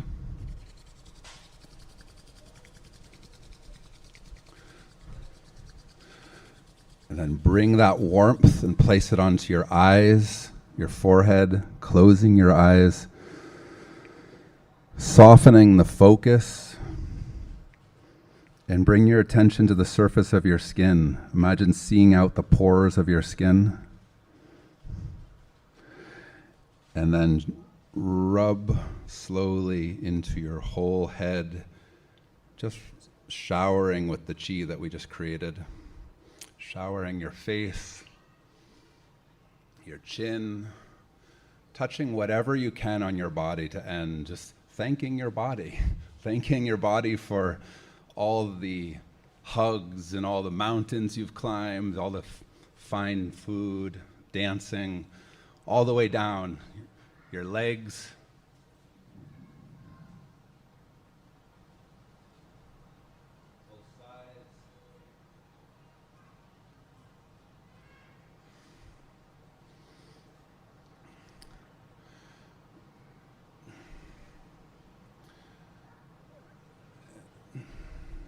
So it has been, it still continues to be a pleasure to be here. And I think it's pouring down rain, it sounds like above here, thunder. So as we transition here, just remember that, to touch your body a lot. Rub your body down, feel the air, rub your friends' bodies down. It's so thank you very much.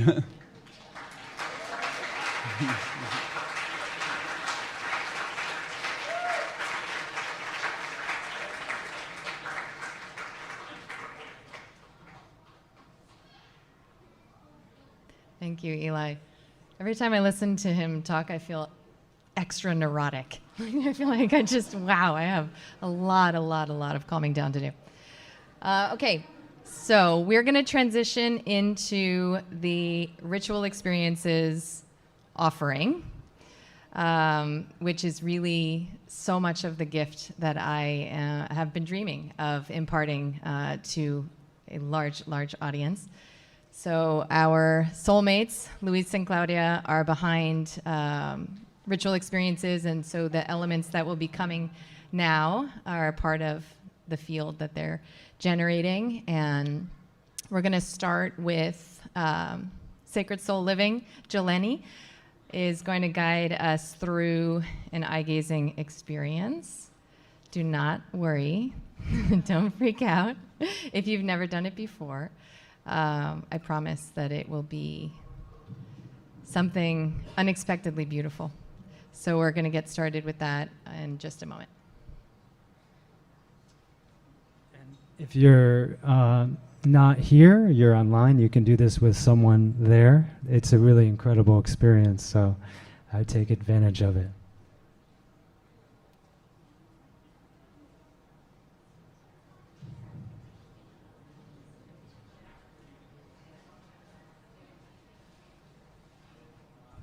Hi, everybody. I'm Jolene. I'm going to be the person helping you feel comfortable about eye gazing with a stranger right now. So I have an awesome job to do.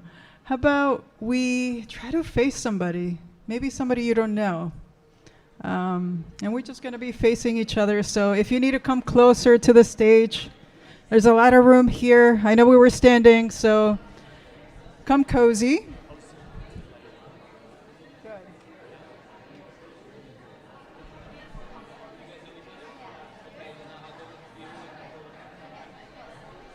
So everybody gather together.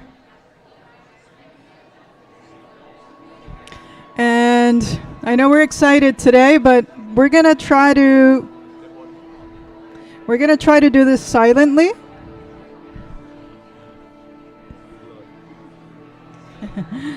So if we can quiet down. We're going to try to honor silence for this exchanges. And I'll walk you through how to do this. We're going to be quiet for the exchanges of the eye gazing. We're going to be changing partners, and you might be feeling a few emotions as you go through this process. Some of it might be laughter, some of it might be tears, discomfort, changes in body temperature, whatever it may be. Just let yourself feel. We're here to explore our bodies fully, and we're going to do so with a partner. So imagine that you're doing an open-eyed meditation with a new stranger and a new friend. So the invitation for the first exchange is going to be, what would it be like if you were to gaze into this person with complete openness and the feeling of safety? So just quietly look into the person's eyes that's in front of you. If you need a partner, just raise your hand and I'll make sure to find you somebody. Somebody here is looking for a partner. There we go. So look into the person's eyes, tapping in, tuning in to the feeling of openness and safety.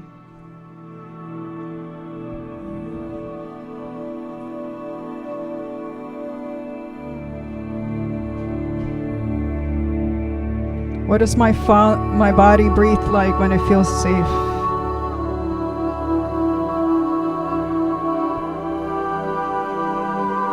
Can I give myself permission to feel open? Can I allow safety to be here? Remember that safety is here. I am safe.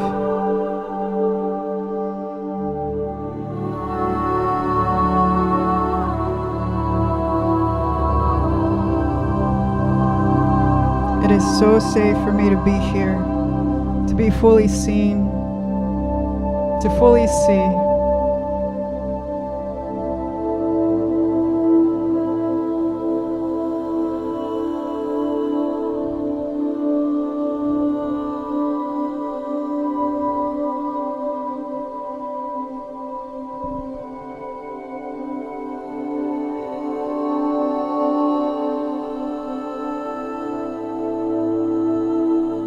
It is so easy to feel safe right here, right now.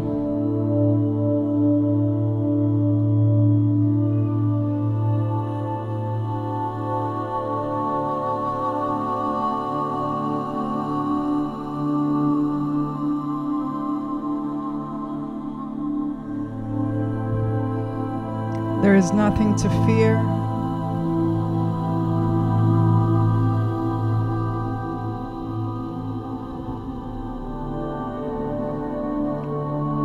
All perfect essence right here.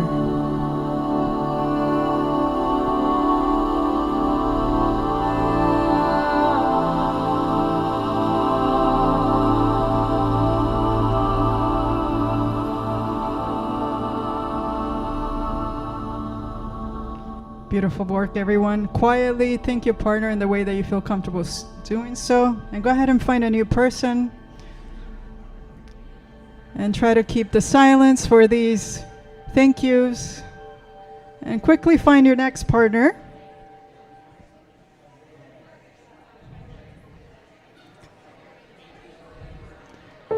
We'll keep the silence. Shh.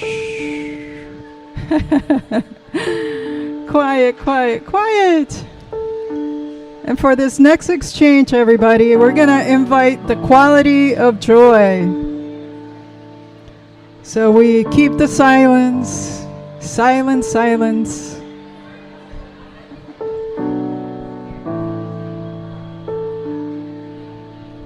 We invite the quality of joy to be part of the experience.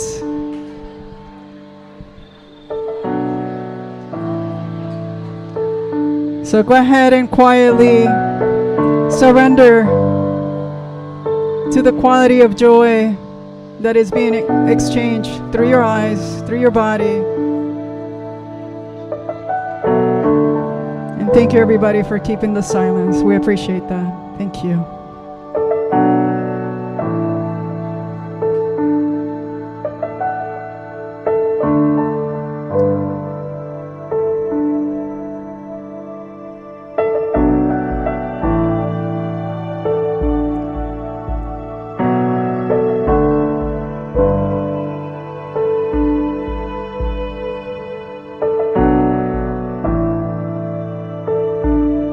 What does joy look like when it's reflecting through your beautiful eyes?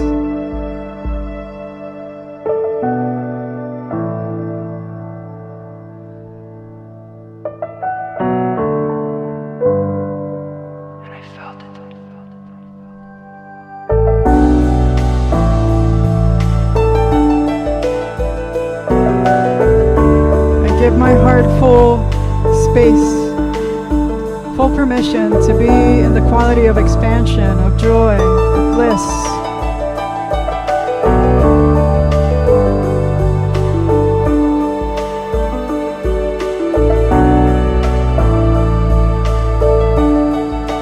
Thank you, joy, for being a mirror of who I am in this moment.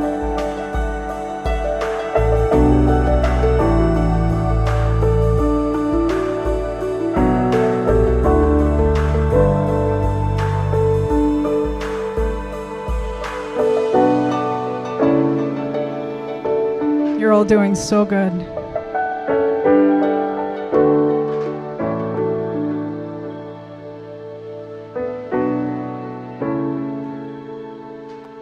Joy has never looked so beautiful like it does now.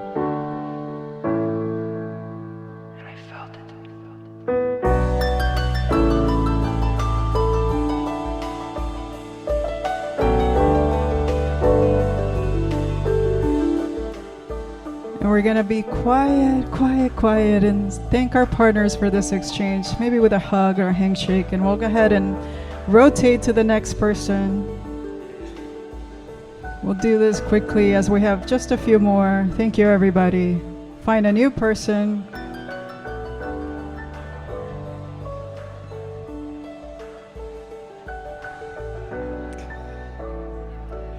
And quickly just find a new partner. It could be anybody.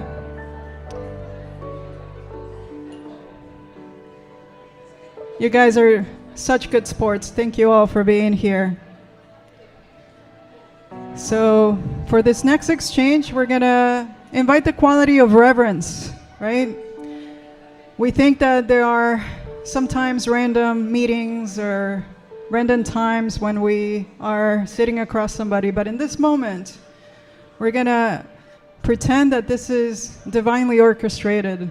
For some reason, the universe placed you in front of this person. There's a message, there's a gift, a blessing that is going to be exchanged here.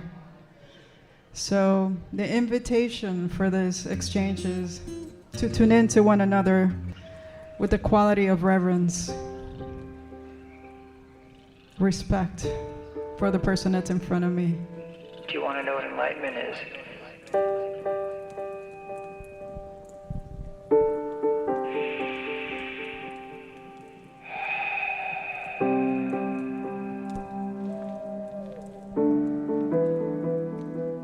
There are no accidents.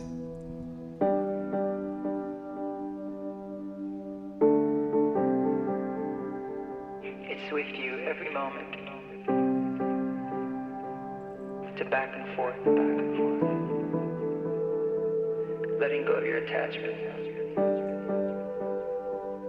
to yourself, to outcomes, letting go to the way things are. So much respect for this person in front of us. Our teacher, mentor, angel, exchanging a blessing, a gift in this moment.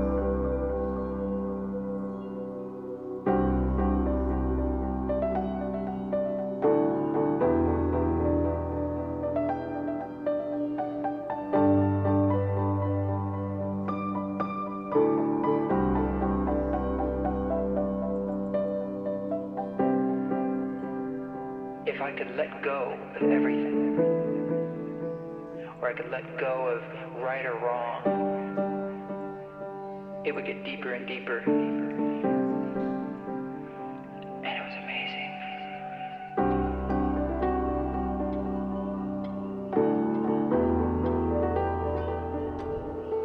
What a blessing to receive in this moment.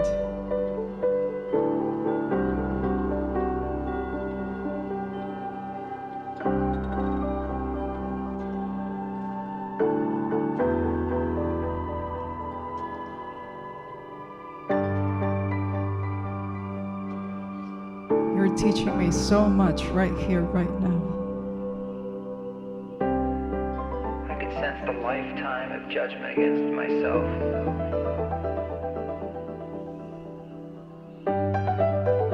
And letting that go.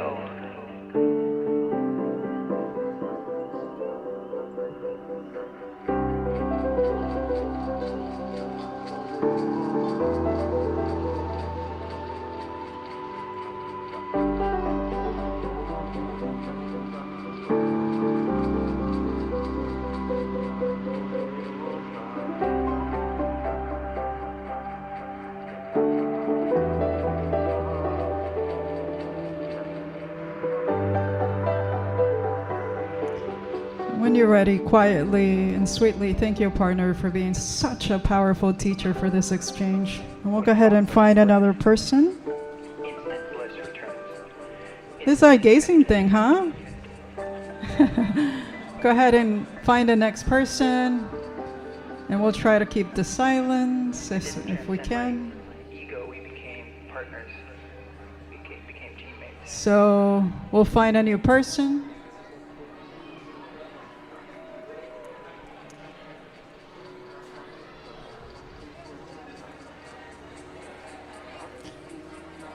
Wonderful, and we'll keep the silence. Hopefully you can see one another. And the exchange for the next one is exchanging the quality of unconditional love. The world out there sometimes is very conditional. We love with boundaries, limitations, rules, contracts, all sorts of things. But in this moment, we're just going to practice loving unconditionally. Even if we don't know this person, what if we just exchange love? Just because.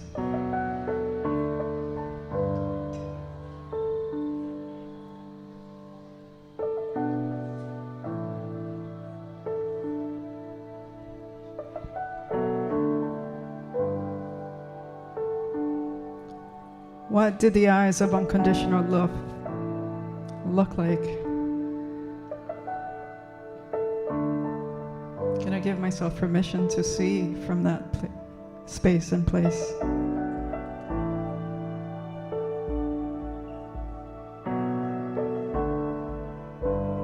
I may not know you, but I do know that I love you. You're my brother, you're my sister, you're my family in this moment.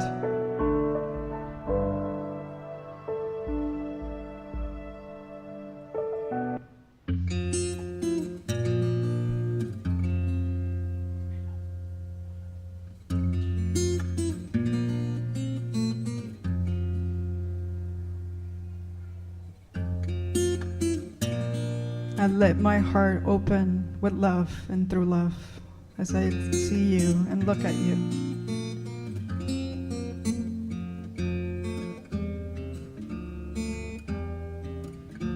Oh, love.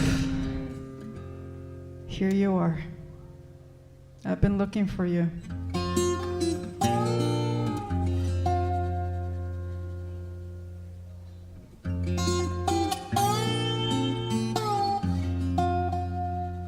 Thank you for welcoming me as I am. Nothing to shift, nothing to change.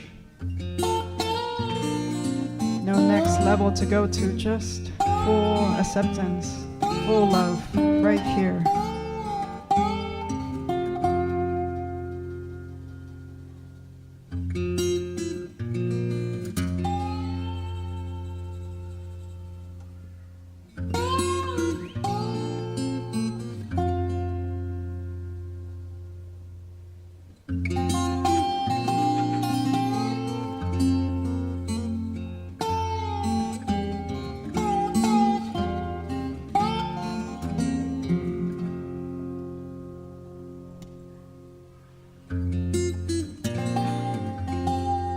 So many sweet layers to love.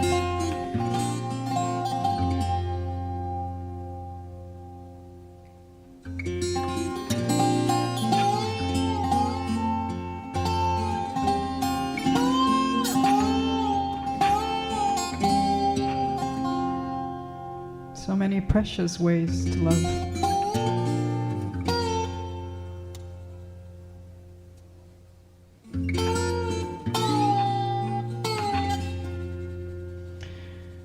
Beautiful people, silently and quietly, go ahead and thank your partner for sharing that generous, beautiful, bountiful love with you. You're doing so good. And we're going to have one more round, so find a partner if you can. We'll have one more.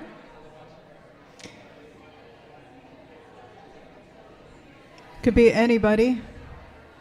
I like we're getting all comfortable here. This is beautiful. Love is happening. So go ahead, one more person. We'll do this quickly and quietly, if we can. So if anybody needs a partner, raise your hands and we'll help you find somebody. There's somebody here in the back that's looking for somebody. Beautiful. What a beautiful exchange this has been. So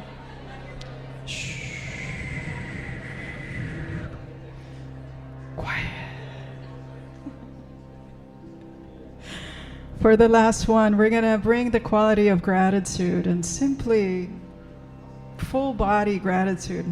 We're here because we're in gratefulness for this precious vehicle that we call our body. So what if we just looked at the person in front of us and just gazed at them with full gratitude for carrying this body, the habitat that they've chosen in this lifetime. And we just say thank you. With our eyes, with our gaze, with our smile. What does a full body thank you look like in this moment?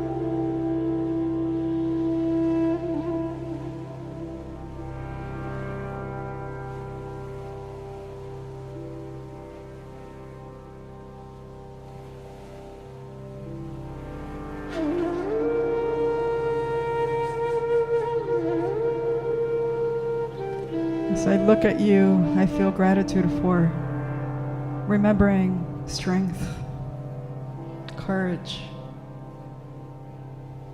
reverence.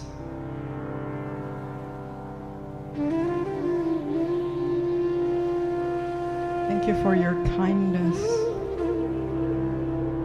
compassion, your ability to see right through me and love me because of it.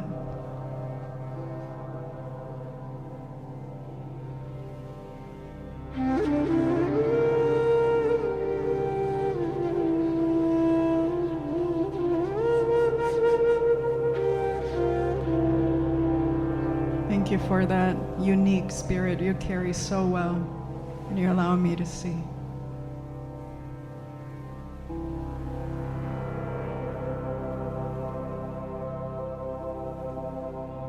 Thank you for how brave you are.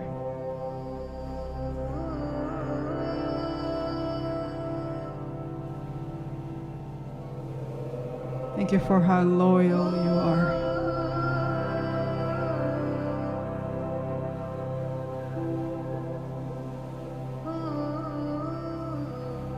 So grateful for how gentle you are.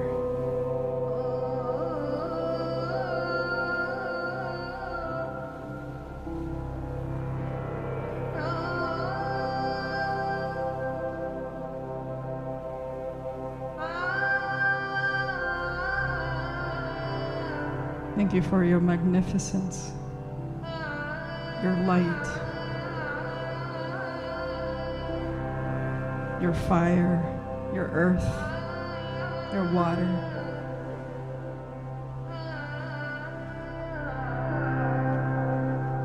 Thank you for your joy that teaches me to smile.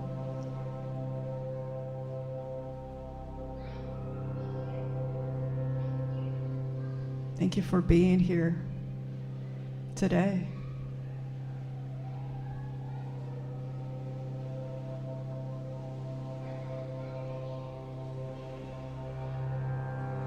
Just thank you.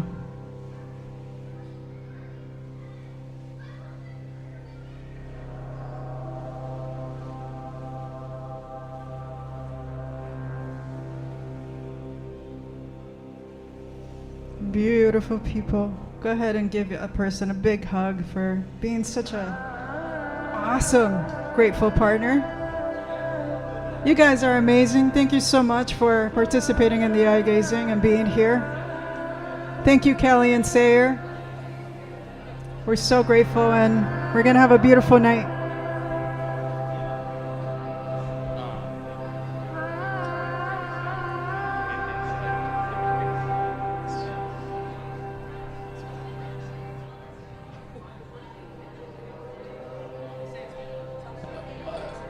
No, leave.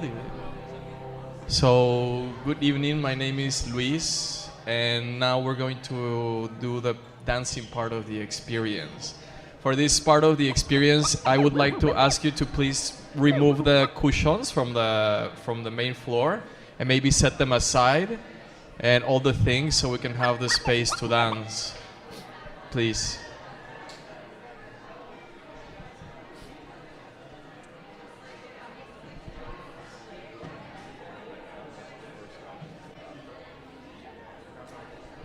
So remove all the cushions and chairs from the middle, please, and your personals too.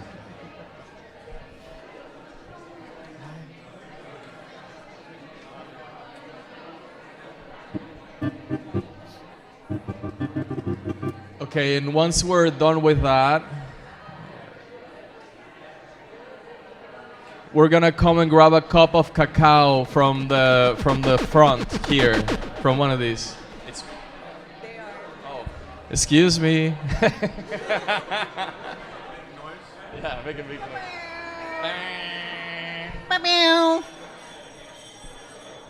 Or they're in the house. I'll tell him. All right, so everyone, please come and grab a cup to the front. It's like talking to it.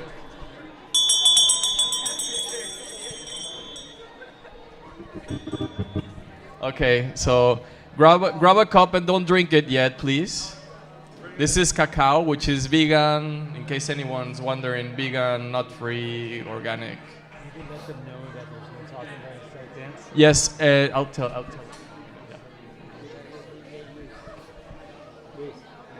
Él es Tiago, te quiere conocer. Hola, mucho gusto. Él es el DJ Luis. ¿Cómo estás? Okay, so we're gonna wait till everyone has their cup.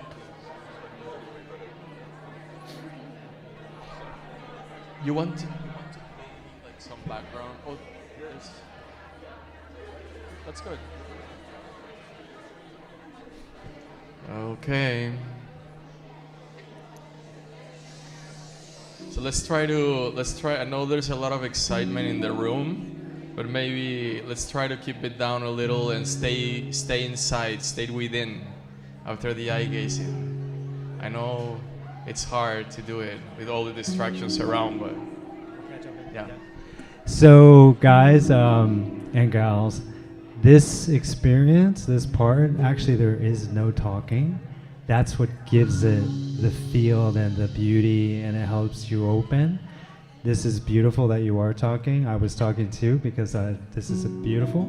But and to really take us somewhere is a journey, and let's get it back to no talking. Yeah. So let's try to no talking and no phones. Those are the two only rules that we have for ecstatic dancing. And no shoes too, please. Just so we don't step on anyone's feet. So, very briefly, ecstatic dance is a movement meditation. Anyone's first ecstatic dance experience tonight? First one? Okay. So it's basically a musical journey where the DJ tonight, DJ Corey Chase, he's going to guide us through about an hour or so of a musical journey, which is an analogy to life, where we're gonna start, after we drink our cacao, we're gonna lay down in Shavasana on the floor, and it's gonna start really slow, and the music is gonna start picking up till we end up ecstatic, and then we go down, and we're gonna finish with an acoustic closure. So there's a lot of release through dance. It's a beautiful movement meditation that we're gonna be doing today. Do not feel afraid of yelling, moving around, rolling around the floor, hugging someone, obviously respecting everyone's space. And remember, the only two rules, there's a big space out there if we want to talk or we want to look at our phones or we want to take video. Let's try to keep this space as sacred as possible once we open space with the cacao, and enjoy the experience, and we hope you all love it. And we like to say dance like nobody's watching, which is literally the sense of the ecstatic dance. And hopefully we release a lot of that energy, stack that energy, and you feel this place, you leave this place feeling renewed. So does everyone have their cup, their cacao cup?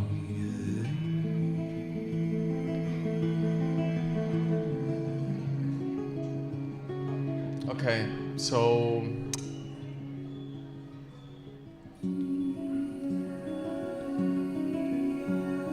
how does everyone feel? Yeah, are we down to feeling now? Yeah? Okay. So we're gonna keep it like that. We have to remember that today is a new moon too. So very powerful, special new moon today.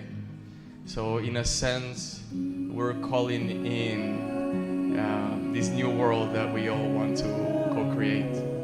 Yeah? A world of community, connection, laughter, healing, just fun. Fun. So with that said, I want to please bring in the spirit of cacao to the space to help us keep opening our beautiful hearts and expand. And just want to say cheers to everyone that chose to be here. Beautiful energy here tonight. And try to cheer with the people next to you. You can cheer to love, you can cheer to connection, to movement, to being here today. And remember that life is so fragile and so beautiful, so we can't take for granted anything in life. And this is what we're doing right now, just like Kelly said. This might be the only place or one of the only places in the world where this is happening, so even more grateful about being here. So enjoy your cacao. Once you finish your cacao, we're gonna try to place all the cups here in the front or on the trays so we can pick them up, and then just go back to your place and comfortably lay down and enjoy the ride. Thank you. Thank you. Cheers to love. Thank you.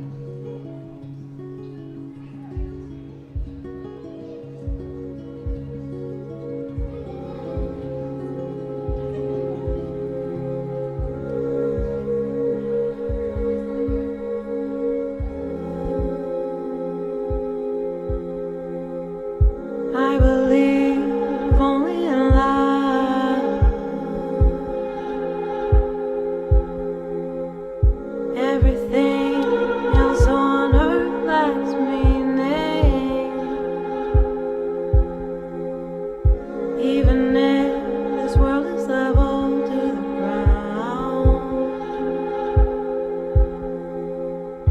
So remember, let's try to keep it down with the noise and the talking, please, and respect everyone's space.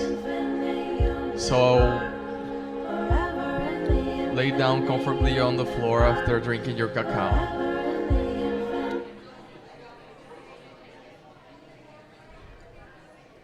Stay within, guys. I know it's hard. Stay within.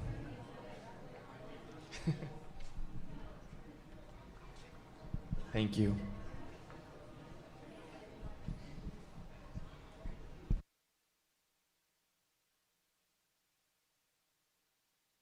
All yours, Mr. Corey Chase. Thank you.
Llamando el oeste, llamando el norte, llamando el este, llamando el sur, llamando el sur, llamando el oeste, llamando el norte, llamando el este, llamando el sur, llamando el sur. Sagrados compañeros, escuchan mi voz, escuchan mi voz. Vengan a acompañar, vengan a proteger, ven a proteger. Cuiden el camino, cuiden cada día, cuiden el amor, cuiden el amor, cuiden el amor, cuiden el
llamando el oeste, llamando el norte, llamando el este, llamando el sur, llamando el sur, llamando el oeste, llamando el norte, llamando el este, llamando el sur, llamando el sur,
say make a Buddha.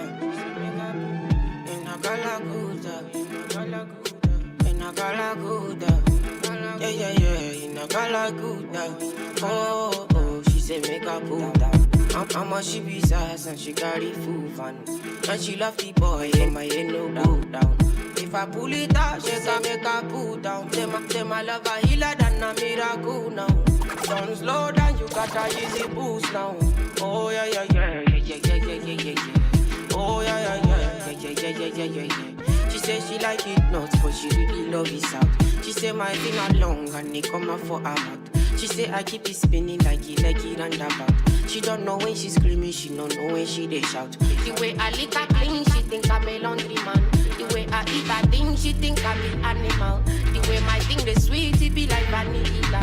The way I make her feel, it be like a carnival. She go yeah yeah yeah yeah yeah. She go yeah yeah yeah yeah. She go yeah yeah yeah yeah yeah. She go yeah yeah yeah yeah yeah. She go yeah yeah yeah yeah yeah. She go yeah yeah yeah yeah yeah. She go yeah yeah yeah yeah yeah. She go yeah yeah yeah yeah yeah. Oh, she go yeah yeah yeah yeah yeah.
say them in a jungle.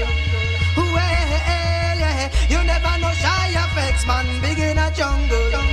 Well, yeah, you never know you can watch it, big in a jungle. What we tell everybody, watch it now, man. Me a the nutter, original nutter, original nutter, nutter, nutter, original nutter,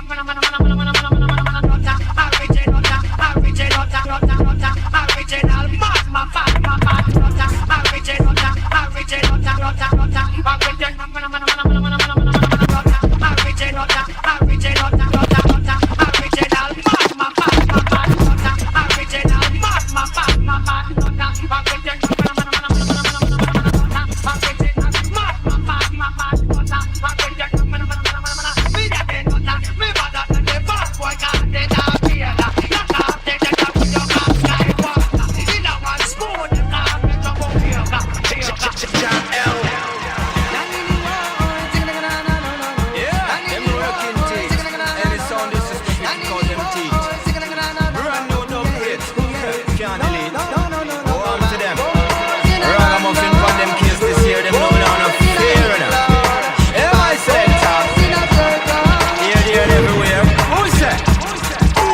sound choices, we a go beat it.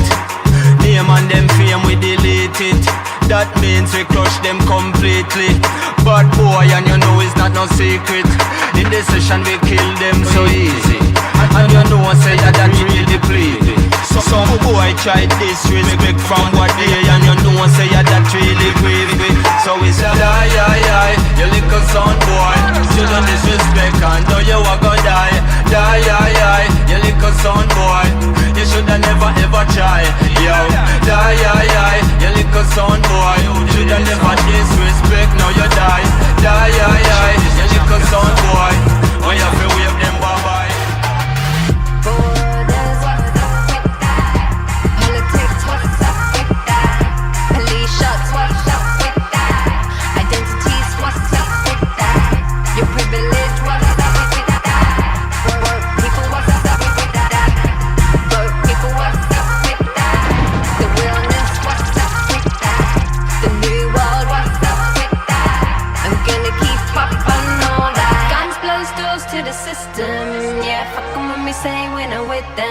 We're solid and we don't need to kick them. This is no south, east and western.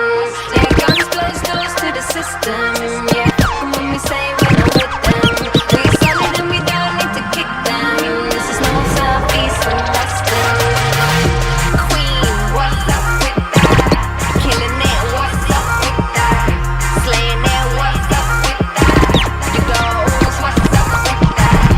Being way, what's up with that? Making money, what's up with that? Working in the net, what's up with that? Love wins, what's up with that? Living it, what's up with that? Being real, what's up with that? Guns close doors to the system, yeah. What we say, we know with them. We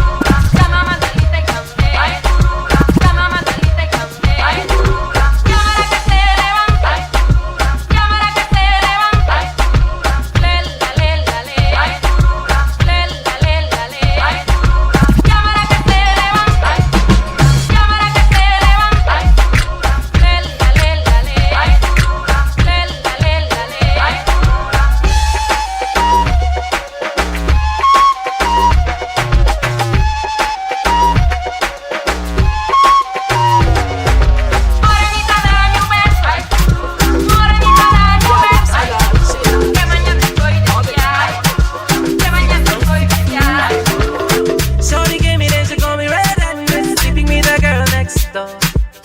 And when she see me, she says she no go mind. Boy, would you give me some more? Shorty gave me then she call me red and red, sleeping with the girl next door. And when she came, she says she no go mind. Boy, would you give me some? Shorty wanna rock, shorty wanna Shorty said, ketchup make you give me back shot. Shorty wanna rock, shorty wanna ketchup make you give me back a yeah. So start to pam pam banana pam panam pananam pam pam banana pam panam pam pam pam banana pam panam pananam pam pam banana pam panam pam pam pam banana pam panam pananam pam pam banana pam panam pam pam pam banana pam panam pananam pam pam. We smoke, we not stick Charlie. So we have to pick up the legend Bob Marley. Every phone anytime y'all call. Same so we both see Roberto Cavalli. Call me a yardie. We love Benz and Beamers and Hardy. Call me a yardie. We love Benz and Beamers and Hardy. Benz and Beamers and Hardy. No can no be no the club we not party. You with the Hennessy we not drink no Bacardi. No Ben Sherman give me a money. Call me a yardie. We love Benz and Beamers and Hardy. Call me a yardie. We love Benz, Beamers and Hardy. We smoke, we not stick Charlie. So we used to pick up the legend Bob Marley. We say we phone anytime y'all call. Same so we go see Roberto Cavalli. Call me a yardie. We love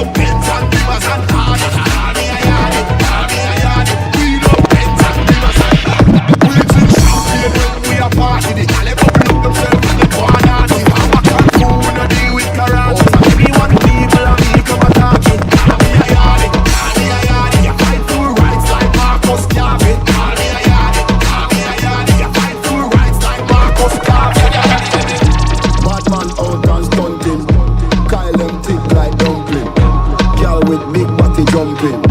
Action, ready for the thumping, ready for the thumping, ready for the thumping. Bad girl step out, I'm stunting. Wait, my ties them tick like pumpkin. Look pon me, big body jumping. My money tick like a common jumping. Remix style of the vocal range. Black and beautiful, so me not place. Me no see me no chat, me no eye girl. Me money make a girl have suicide. Girl fake like me weave them. Oh lord, girl say she bad, me no believe them. Hey, rich watch how me a beat them. Chanel, Fendi, me Louis V them. But there's female outlet, tell them pick and run. Location have changed and the money me a on. First class up front, it a lip a girl a gun. Me bank account, but I'm run. Out and bad. Stunting, them gyal say we sweet like pumpkin. True Kyle them tick like dumpling. Kyle them tick like dumpling. Out and bad. Stunting, them gyal say we sweet like pumpkin. True Kyle them tick like dumpling. Bossy, Godfather, man a OG, man a half humble, man a bossy. Fling a rag a rhythm like it's all free. Bossy, house on the coast G. My money so long it doesn't know me. It's looking at my kids like I'm bossy. Yo, Idris, tell them what they're gonna take the piss. When you step out, do that turn up in a diss. Body comfortable, and me physically fit. And me brown and sweet, just like the chocolate. Yo, Wiley, them ones don't like me. They done the pretty with the upper body. Shut on initiative with me bad girl pussy. Every man wants to for me. The buck of them a pop and them a bun weed. Man want wine behind me have to move kind dusty. I'm looking for a brother who got hella pound. 079, baby, I'm a hammer, did you shop? Bossy, Godfather, man a OG, man a half humble, man a bossy. Fling a rag a rhythm like it's all free. Bossy, house on the coast G. My money so long it doesn't know me. It's looking at my kids like I'm bossy. Hey, yo, Sean. Hey, so when me spitty funny with it, maybe gala get with it. Spitty funny with it, maybe gala get. When me spitty funny with it, maybe gala get with it. Wind up your body and spin it. Girl, when you bubble, that's a trouble. Why you give me this something now? Turn it around and bring it. You're pressing it back on and on. Never push that button, my girl, down, but I can't tame it. Once you broke out and fling it. Once your body shaking up to the limit. Once you wild out to wild it to S to the base. Step London and mid and hit it. Easy.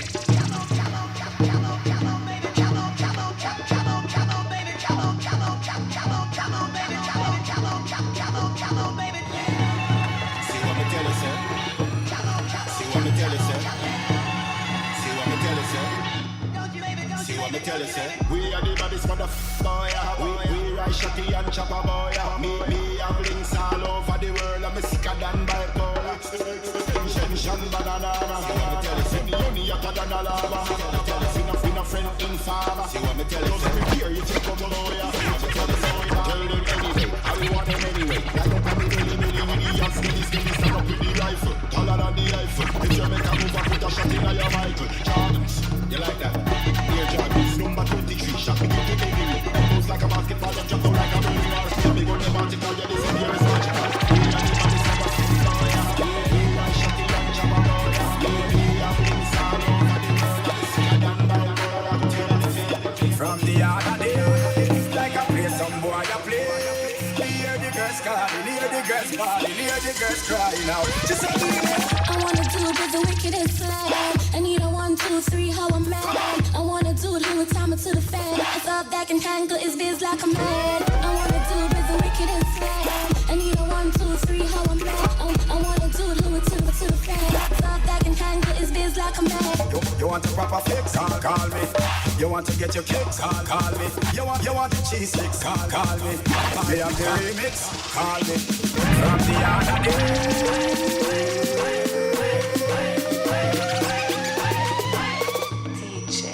Just a minute.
like I'm 16.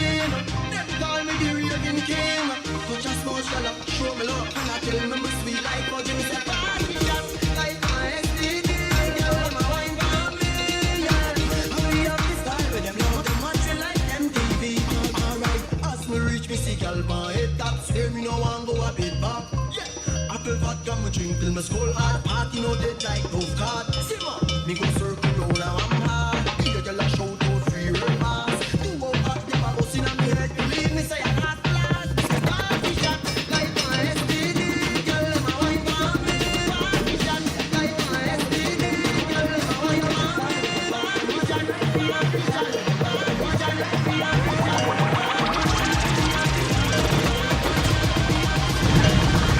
Let the truth.